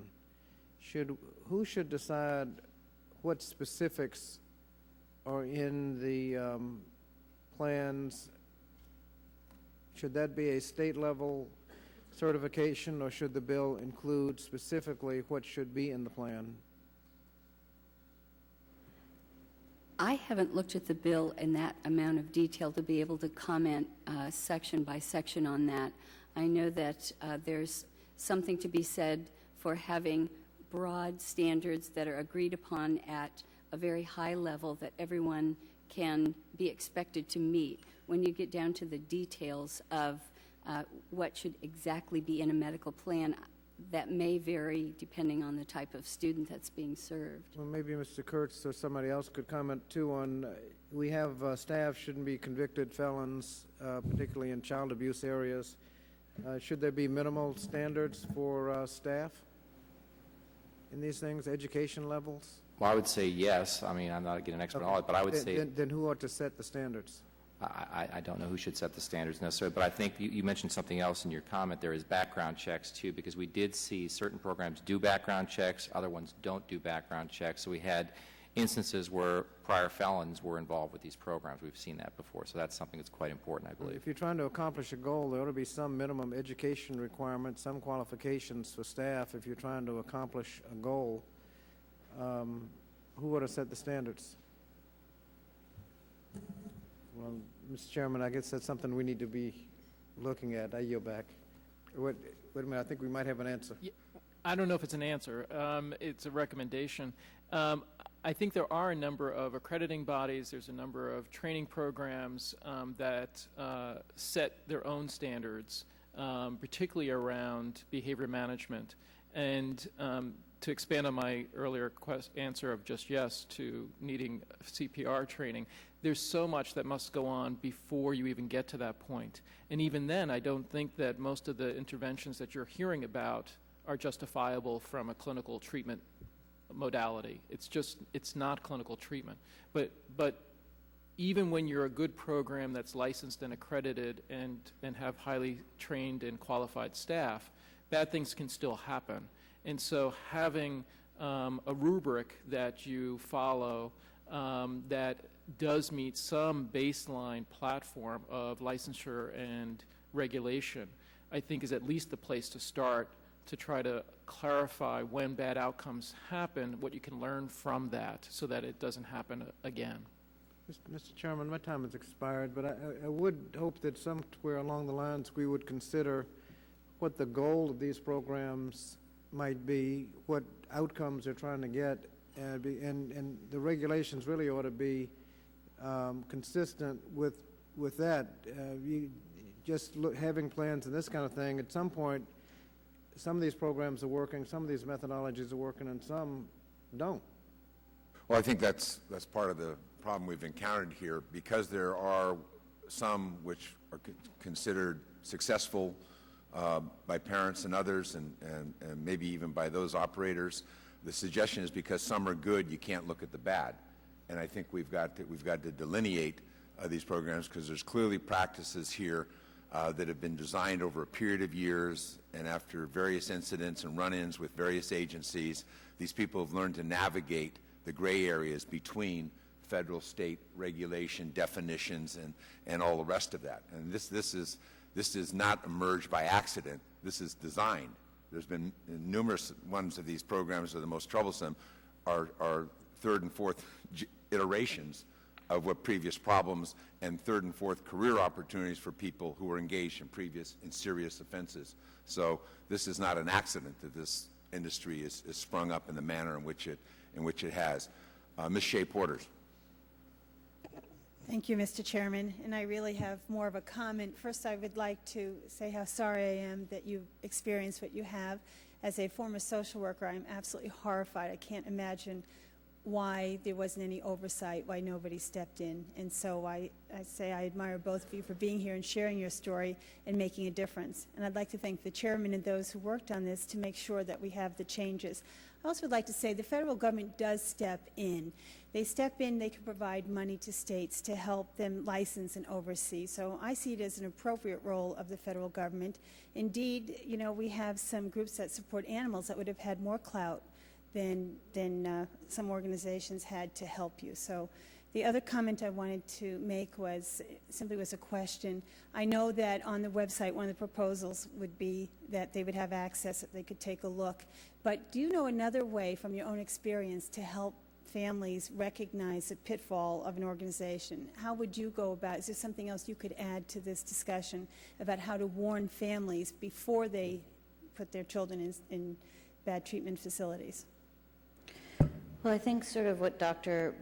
Balanci was speaking to in terms of accreditation, I think that, you know, regulation is important, absolutely, but anybody can open up a facility and call themselves a therapeutic location and yet use these aversive methods that are causing more harm than any benefit.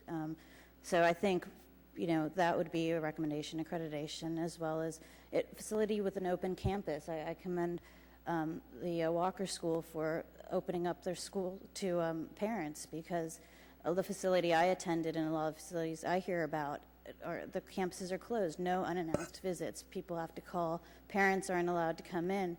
And so nobody really knows what's happening. And I think, so those are primarily the recommendations, and close to home. I mean, families shouldn't have to be torn apart to heal.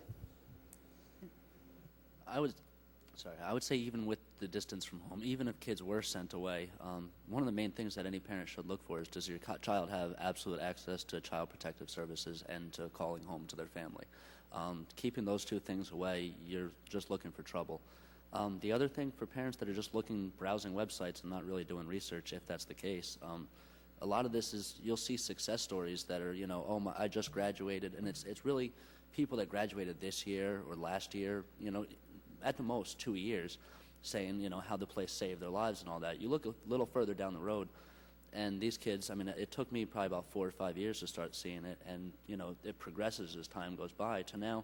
I even have my friends' parents that are telling me how much they hated the experience that their child went through, because it takes a long time to really get over the brainwashing and the scars that you really go through. So, I mean, to look at the websites and all the success stories that they tout out, from the parents to the students, graduation speeches, whatever the case may be, you know, try to be realistic. If you're only getting stuff that's, you know, within the last year, chances are it's because other people have stopped talking to them for some reason or another.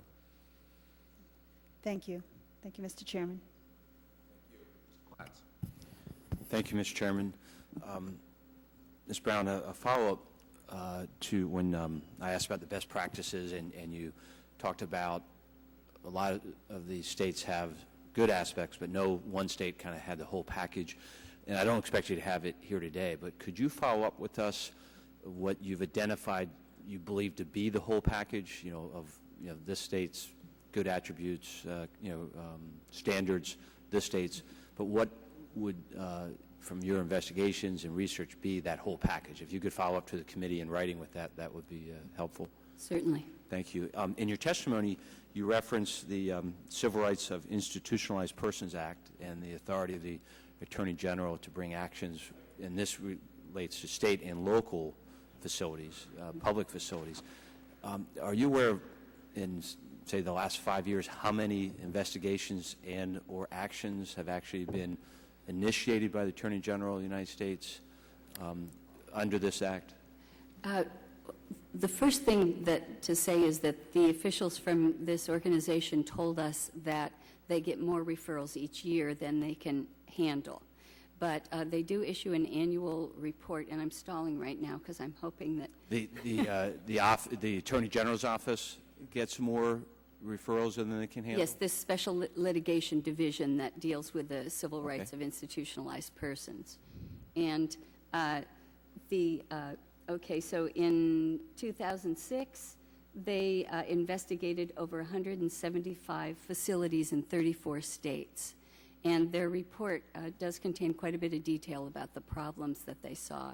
Mr. Chairman, if we could have the report included as part of the record and we receive copies of that, that would be wonderful. So it sounds like... Without objection. Yep, thank you, Mr. Chairman. Thank you. So it sounds that they are trying to be dutiful in their fulfilling their responsibilities, but perhaps don't have the resources to be... Did they give any indication of if they did 170 some investigations, was it twice that they received, but so 50% they didn't get to, or that wasn't shared? Well, they get many, many more referrals that they can investigate. How many of those would be valid ones that they should actually be pursuing, I don't know.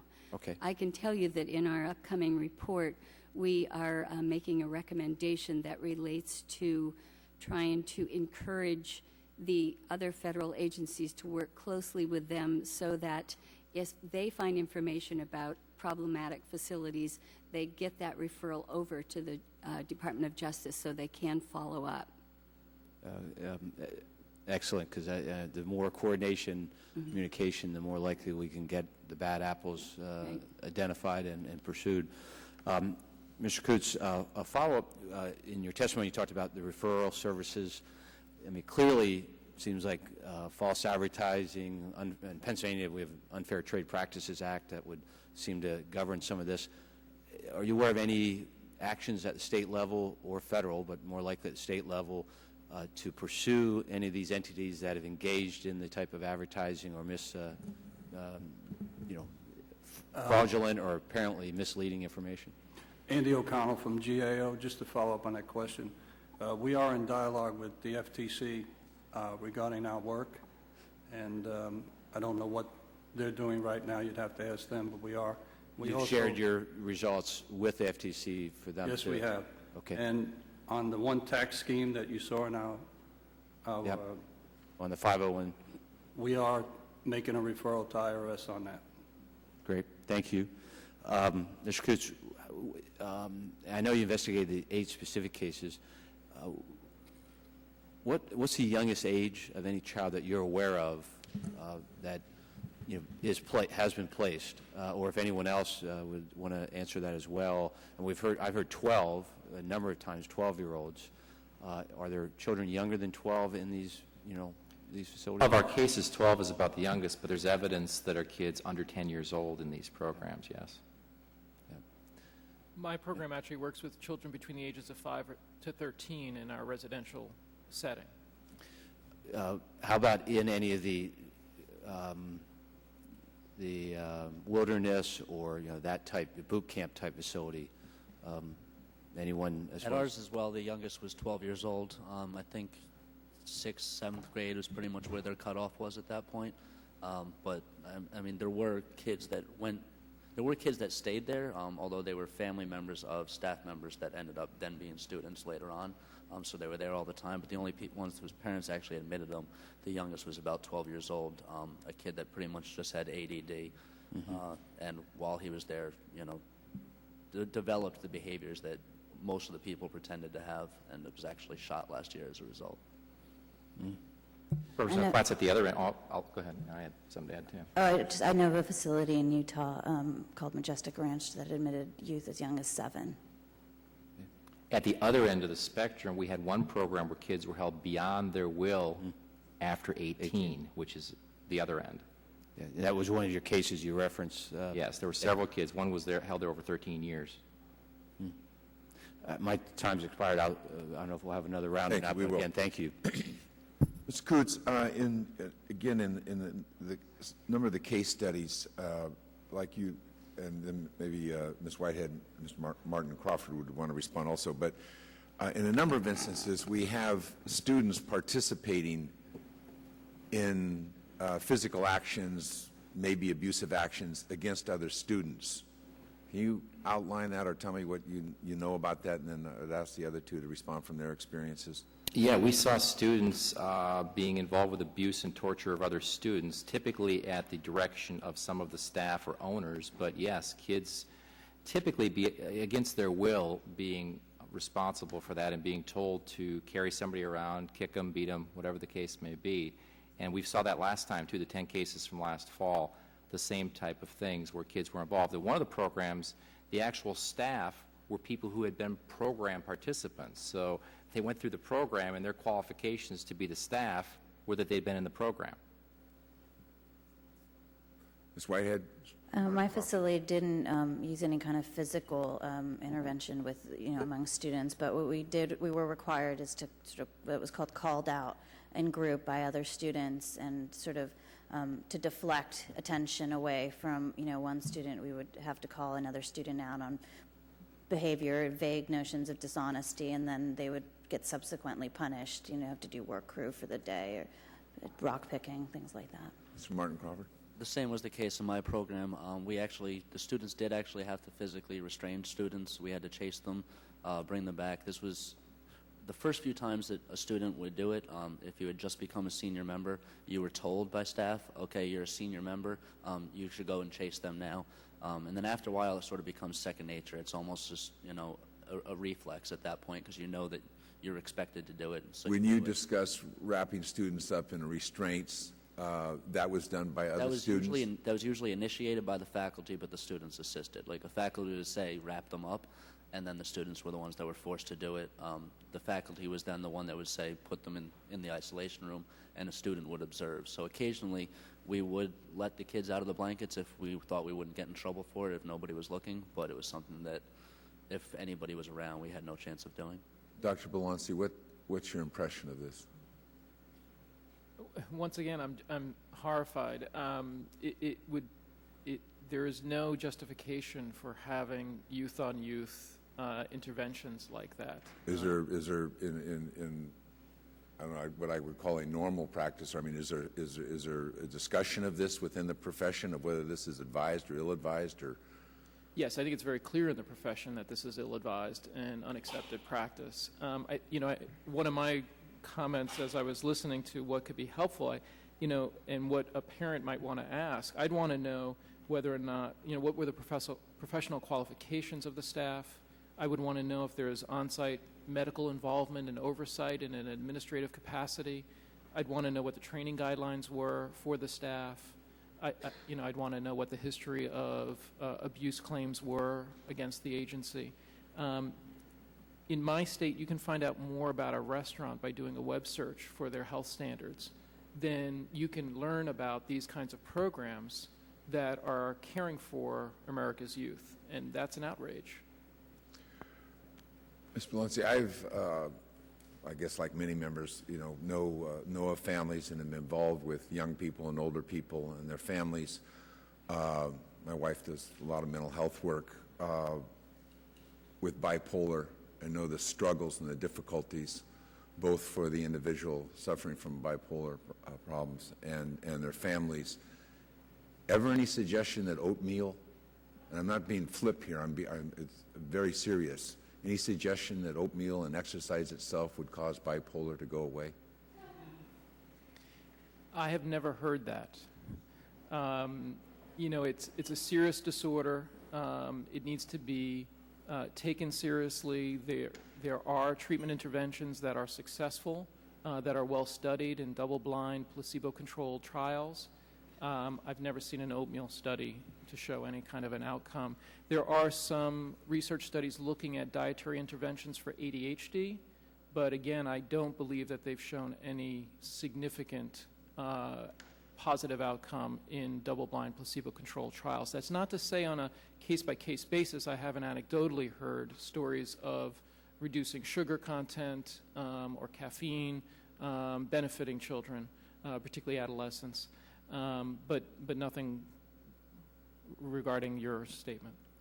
Well, this, as I understand it, Mr. Coots, this was held out as in fact, a cure that would be offered, since this interviewer was told that this would make it go away. That was one of the marketing pitches you heard in the opening statement, yes. An oatmeal diet? No, whole grain diet, but I guess it could be oatmeal. Excuse me, whole grain. Whole grain diet, correct, yes. Correct the record. Whole grain diet. I'm confident. You know, again, what bothers me is that, again, a fair amount of experience with a lot of these parents and families. You get to your wit's end with a very difficult child, and a difficult child that you've tried different alternatives to help, and with school districts and all of what it entails for some of the clientele of these facilities, and to then suggest things that just aren't based in fact, science, or otherwise, that this will all sort of come true, I really believe is preying, and in a very unethical fashion, preying on the anxieties and the stress that exists in these families. The repercussions of the families engaged in our first hearings, and I assume many of the families that had their children either abused or died in this hearing, repercussions within those families are long-lasting and sometimes very devastating for the adults who later find out maybe that they had participated in this and how badly they feel about it in some cases. In the earlier hearings we discussed in cases where they voluntarily had their children kidnapped from their homes and then realized that what had taken place, certainly when later the child was tragically killed in those programs. So the idea that this is a harmless intervention at many levels, I think, is very dangerous for us as policymakers to consider.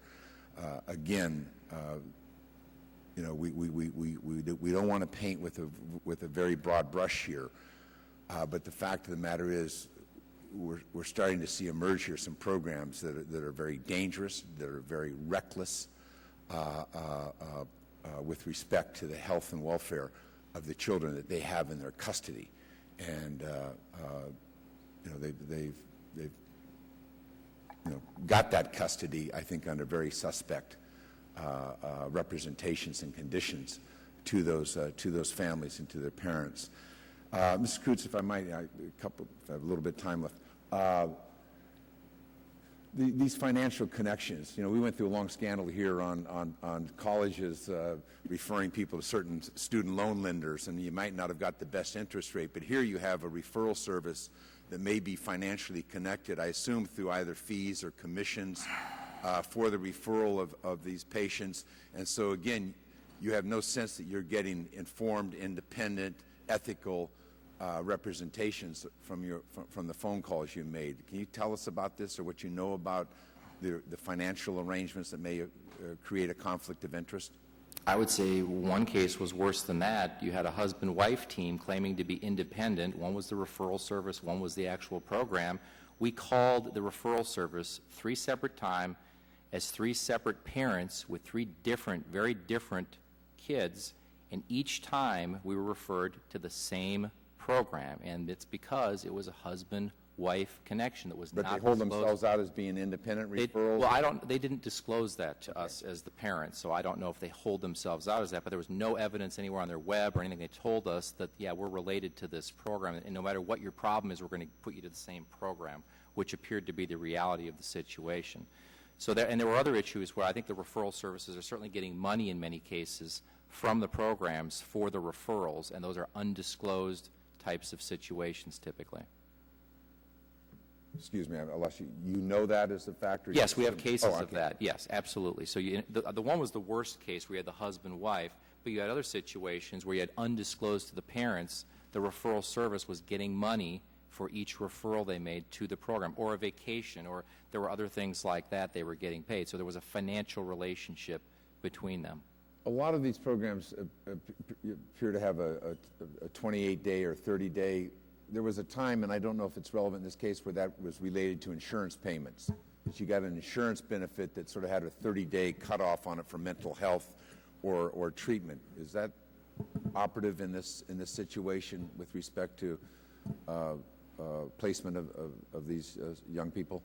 I don't know, but with respect to health insurance, we were marketed by some of the programs, one in particular saying that you might be able to get money back from your health insurance, but what they told us was don't tell them in advance, because I think the word was you'll be up a creek. So they said wait till the end. Well, you know, most insurance programs require pre-approval for substantial disbursements, and so you advise a parent not to talk to the health insurance company, get them to believe they're going to get money at the end of the day. I believe they would be up a creek probably, because most health insurance companies, even for hospital stays, you have to get pre-approval for health insurance. So for something like this that's even possibly not covered at all by health insurance, to give parents that advice is very misleading. Dr. Sony, Yes. you know of that? Absolutely. I think the point is that most health insurances would do the due diligence and not fund programs that were unlicensed or unaccredited. So I don't think most health insurances would actually support these programs. Health insurances also want to know that they're getting a return on their investment for treatment. And they would know that these are not programs practicing evidence-based practice or care, and therefore they would not allow payment to these programs. And I think your point is essential about the desperation that these families are finding themselves in as they're searching for appropriate treatment and intervention. I think it's a very large issue. It has to do with access to appropriately licensed, regulated, accredited programs. It has to do with the shortage of child psychiatrists in this country. It has to do with the limitations on health care, particularly behavioral health, and it has to do with mental health stigma. Thank you. Ms. McCarthy. Thank you again, Mr. Chairman. I was just wondering, as I was listening to the testimony, where a lot of these particular facilities are. I was just wondering, Ms. Brown, when you were looking at all of this, if there was a coalition between where these facilities are and maybe that particular state being extremely weak in child protective cases, those states that might be weak or didn't have the finances to be able to do what they need to do, just even through, say, foster care or anything that had to do with children. We did see some correlation between certain lack of oversight in some states and types of facilities, Utah being one that had a very large number of, a disproportionately large number of boot camps. Now they've since started to make some changes in their laws and oversight, and we don't know how that's affected the number of facilities there. I think Mr. Kusa's team actually has a map that outlines where some of the different facilities and types are. Mr. Chairman, if I could add, Andy O'Connell from GAO. We've found that most of these boot camps, wilderness programs, residential treatment centers exist in about 48 states today. Yeah. That's not just the map, I think, is page 23, 22 or 23 on the GAO testimony, where they demonstrate where their case studies, where the student came, what state they came from to what state they went to the program. Okay. The more I keep hearing this testimony, some of us are old enough going back to the 60s and the 70s when unfortunately children that had some mental illnesses were in these particular facilities that, quote, was supposed to be hospitals or treatments for them, until investigations like yours has done to expose that these children were living under conditions that were totally unacceptable to the majority of people of the world. And I think that, by having a hearing like this and trying to expose the issues that we're facing with, unfortunately, young people and parents who want to do the right thing for their children are led down this path, as Mr. Miller has said. These parents want the best for their kids, and sometimes they do come to the end of the line. But I think that I do believe the federal government has the right, and certainly we should be able to work it out, whether it's, putting standards to protect children. Your facility, we're not concerned about facilities that are treating our young people as an early age. But in this day and age, I mean, it breaks my heart to hear about, these particular facilities. You think we would have grown or certainly got past on what we should be doing for our children and our young people. So hopefully we'll go forward. Hopefully, a hearing like this, will educate those parents that might be having a problem with their young person now to really go out. And that's why I just think collecting the data and having a place to go for parents to really check out what it is, maybe even working with every DA in this country to set up something with them so that we can put that data in there also and really start collecting the information for more information for those parents. Today is the world of the internet. Today is a website. Put out the ones that are there, that are the good ones or even the bad ones.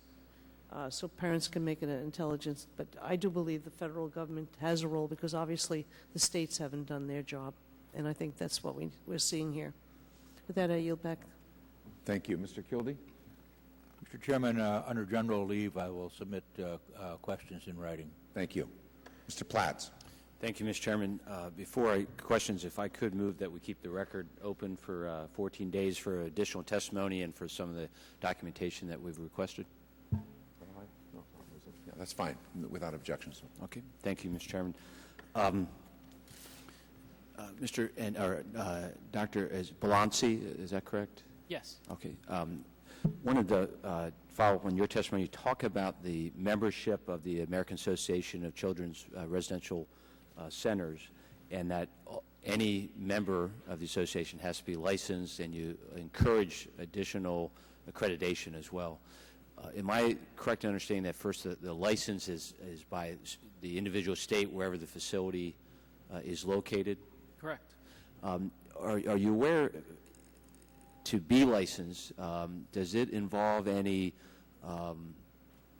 or does it mandate on-site visits of the facilities to have those licenses? And then also, does it involve or require any follow-up interviews with individuals who have gone through the facilities after they've left them?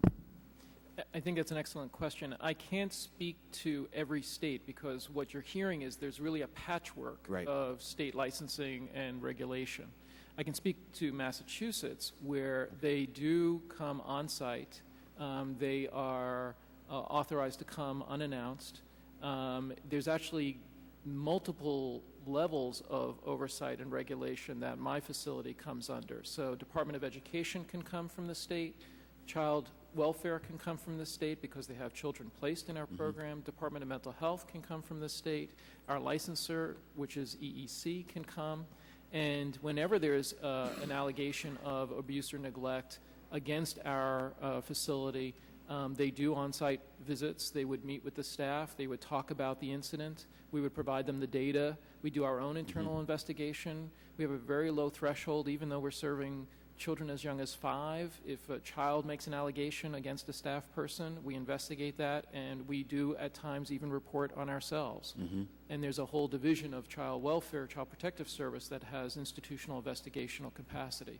So I can't speak to whether or not that's a standard, but how about in Massachusetts, to your specific state, any follow-up with individuals after they've left your facility or other facilities? In other words, to get that feedback after they're no longer on site. It's a real problem, the follow-up after youth leave programs. There have been times, and I've been at the agency 13 years now, that I've heard about youth making an allegation against a staff person after they have left, and that would be also investigated within the capacity of gathering the data, finding the staff that are probably no longer even there, to try to track down what occurred. But there's what I'm really after was more like any random sampling of just randomly picking, not because an allegation was made, but just a random, we pick this patient or this individual to follow up with, with the parents, with the individual. Not that I'm aware of. We do try to do our own outcome studies, and we have staff that call 6, 12. We're trying for even further months out just to see, are we doing what Congressman Scott asked? Can we have data to show that our intervention is yielding results? And it's a real challenge, but we're trying to do the best we can to gather data to show that it's a treatment worth the state's investment. Right. Thank you. I guess to any of our witnesses, our focus has really been on the medical side or behavior modification, but an important part of any of these facilities, and as the Committee on Education and Labor, is the education that is provided. And through some of our testimony, Ms. White, I think in your testimony you talked about it really didn't exist, that you taught yourself algebra and that you really didn't have an education aspect, even though you were there for a long period of time. What the best of your knowledge, each of you, education standards are adhered to or enforced, given that we have national standards, what we expect of our states to do for children, whether it be in a public or private setting. We want a minimum level. What kind of oversight occurs, to the best of your knowledge, regarding education standards? As far as education, that's the only thing that I can give the family school credit for. We did actually have a decent education. Some of us have gone. A few people went to American University. I went to Vassar College. We had a bunch of decent graduates coming out of it. Whether or not these teachers were certified or not to teach the classes is a different question. We did have some that were qualified enough that they could have been certified, but I don't believe they were. At the same time, we also had no time to do anything but do homework. So in that nature, our grades were obviously going to be improved. But at the same time, it is the only thing that the school actually has credentials for. They do give out a New York State Regents diploma. That's actually an official New York State Regents diploma, unlike a couple of other. So you took the Regents exam? I took the Regents exams. I took AP college, or not AP, but college credits while I was a senior. I was able to get into a relatively decent school.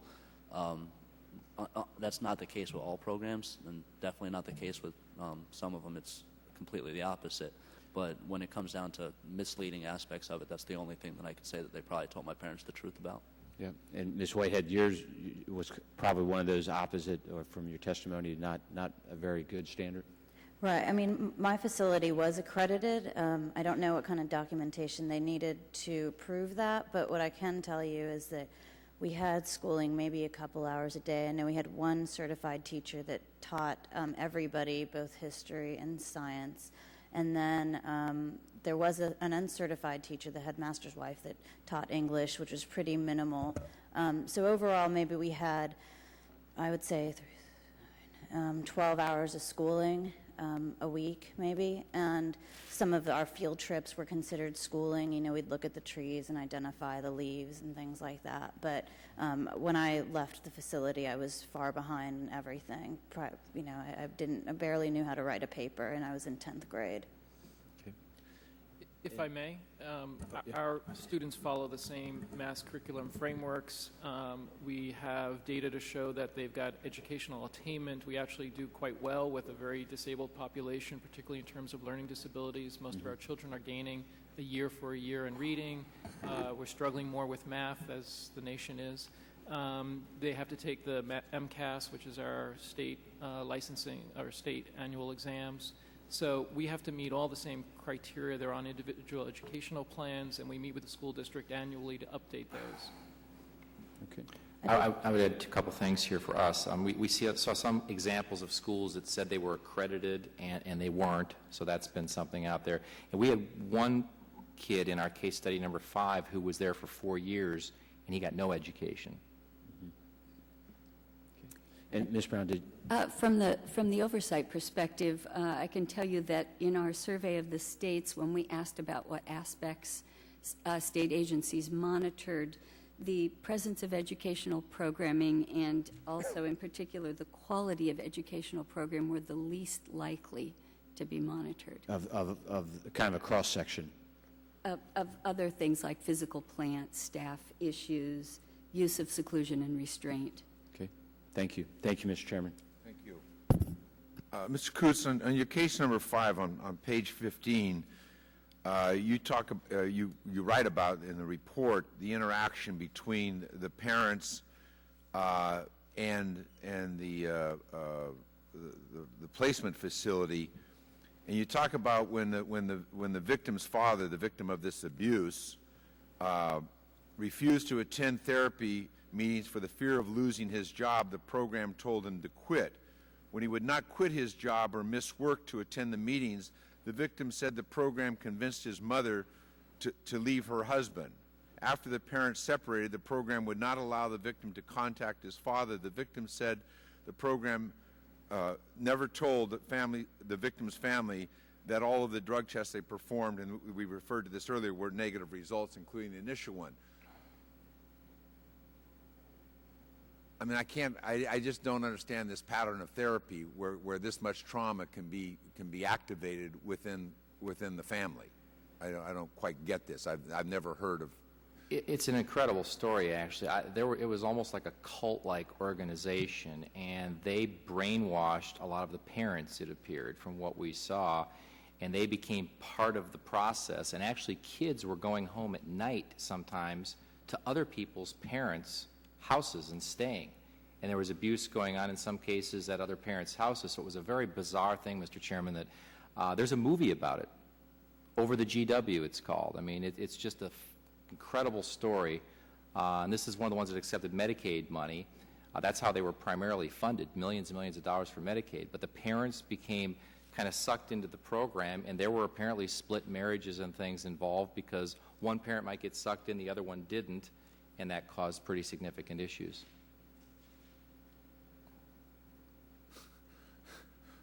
Dr. Valencia, you're... You know, we have learned a lot about the treatment of mental health disorders for children and youth in this country. There are established evidence-based protocols and practices, largely funded by the federal government. The Substance Abuse and Mental Health Services Administration, National Institutes of Mental Health have funded studies to show what works and what does not. This is absurd that this is being done in the form of, or in the claim of treatment, and to think that federal dollars are being spent in this abuse is unconscionable to me. And certainly not anything that any child psychiatrist, any medical professional, any mental health professional should be condoning or participating in. You know, it's not like we don't know what works. And the fact that we're not utilizing what's known is, I think, the greatest sin. Thank you. Mr. Coots, you have several times in your testimony this morning used the word torture. We've had some discussion about the use of restraints and, Seclusion and restraint. Seclusion and restraints. Could you comment on this and why you use the word torture? Yes, I would say two things. Torture would be, for example, in case number one, where the boy couldn't walk, was having trouble breathing, yet they were forcing him to exercise. They were actually picking him up and dropping him on the ground as a push-up. In other words, he couldn't do a push-up. He was ready to die, and they were picking him up and dropping him on the ground. And I understand the last word he breathed was no. And so that's an incredible case. But you're talking about the human restraint here, too. And we saw human restraint in many forms. The ones that caused the death were typically the face-down restraint. And again, some of those were done contrary even to the program's policies and procedures, where there were either 3 people on top of a child or one, and one of the boys, in fact, had asthma, and the staff had not been told that, and they did a face-down restraint, and he died. Some of the other restraints were, you know, it was called 3-point, 4-point, 5-point. 3-point being 3 people holding down limbs or the head. The 5-point restraint would have been 1 person on each arm, 1 person on each leg, and 1 person holding the neck or the head still, many times for hours. And so I would say that that's pretty severe abuse bordering on torture. I'm not sure what the distinction is between abuse and torture, but certainly I think that in some of the cases I would define it as torture, what we saw. I just want to make sure that you weren't casually using the term. You're using it based upon the case studies that that you examined? Not just the case studies. Other kids in these programs had the same thing done to them. On page 2 of your long testimony, you explain how you selected these cases. We limited our cases to closed criminal cases, and thus did not include ongoing cases from the last several years. Can you tell us how many ongoing cases there were? There's a lot, and we actually had more cases we looked at. We didn't include them in the testimony because they had some sort of ongoing litigation, or there may have been some other reason we excluded them. But as I mentioned before, there's other big civil cases with hundreds of plaintiffs involved that are out there right now that have some of the similar types of things we've talked about here, that your two former victims, I will call them, sitting at the table here, have described the same types of things. So there are hundreds of cases out there of individuals involved with these. That's abuse. Abuse, yeah, those are typically abuse because the kids are still alive for that particular civil case. I don't know if they were families, but what about were there other cases of death? Yes. Yes, there were other suicides and other types of cases of death, yes. Can you supplement your testimony for the committee with those numbers? We can provide other information based on the other cases we have. We don't have any broad numbers, again, as Ms. Brown said. I think there's just no one knows how many, but we can submit other information on what we know, yes. So these cases were selected from a larger number Absolutely. Of cases, either of death and or abuse. Yes, and given another couple years, we could have used some of those other cases as they became closed, Sure. et cetera, yes. Ms. Brown, very often this Congress has reacted very, very quickly to the question of background checks, certainly around the care of young children, or the teaching of children, people working with children. We have criminal background checks. We're worried about sexual predators. We worry about all those kinds of things, and in many cases we've enacted statutes to require that of states or agencies or various programs.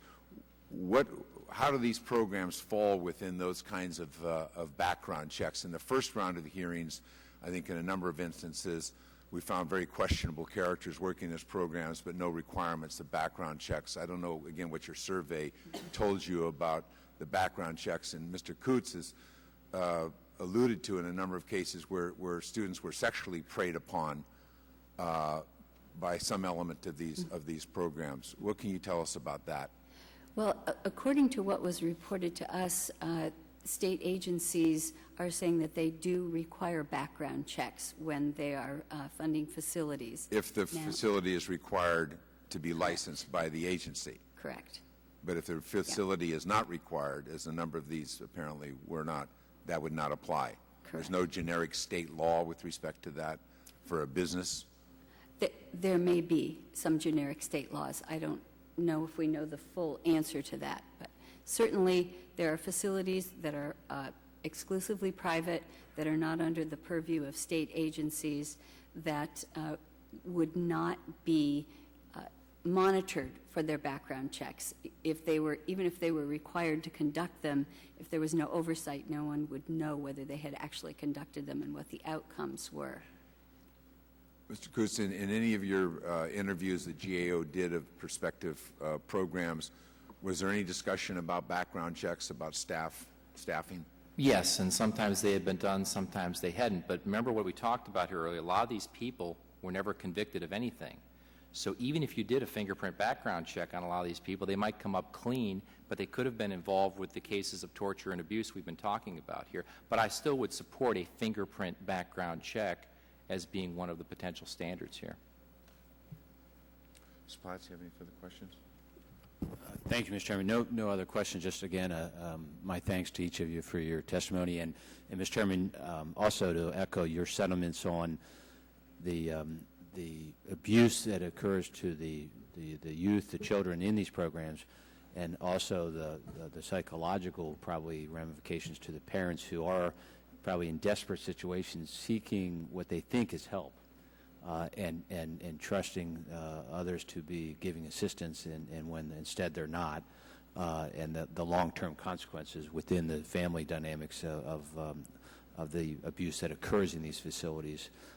I think that's an important aspect of the oversight you're leading and the efforts to reform it. So, again, my thanks for your leadership on the issue. Thank you. I want to thank you and Ms. McCarthy for all your cooperation and your input in this matter, and look forward to continuing to work with the whole committee on this. And I certainly want to thank GAO for all of your work. I tell you how much we appreciate it. I think you've given us a much better idea of the scope of the problem that we're confronting. Some of the difficulties that we're going to have in trying to deal with it, given the patchwork and the creativity, patchwork of regulations and the creativity of some of these organizations. Tragically, you've also given us a pretty good idea of how dangerous and reckless some of these programs are with respect to the students that are in their been assigned their care by their parents, and maybe even more astonishing is almost the predatory nature of some of these programs, and preying on both the students when in their care and preying on these families prior to their surrendering their children to the care of these programs. Again, this is not an indictment of this entire industry, but clearly these reckless and dangerous programs should not be able to hide behind those who are doing the responsible thing with respect to the care of these children, in many instances who are in fact very, very difficult problems, and as Dr. Blasoni pointed out, cannot be cared for in their own homes. They require some other kind of treatment outside of their homes. Ms. Whitehead and Ms. Martin Crawford, thank you very much for publicly coming forward and talking about your experiences, and obviously I think every member of this committee wishes you the best in your continued endeavors. We're quite amazed, given your stories, to see where you are today, and you should be very proud of that. And Dr. Blasoni, thank you for giving us a compass here where we should be thinking about, and some standards what we should be thinking about with respect to the program you're involved in, but also the state's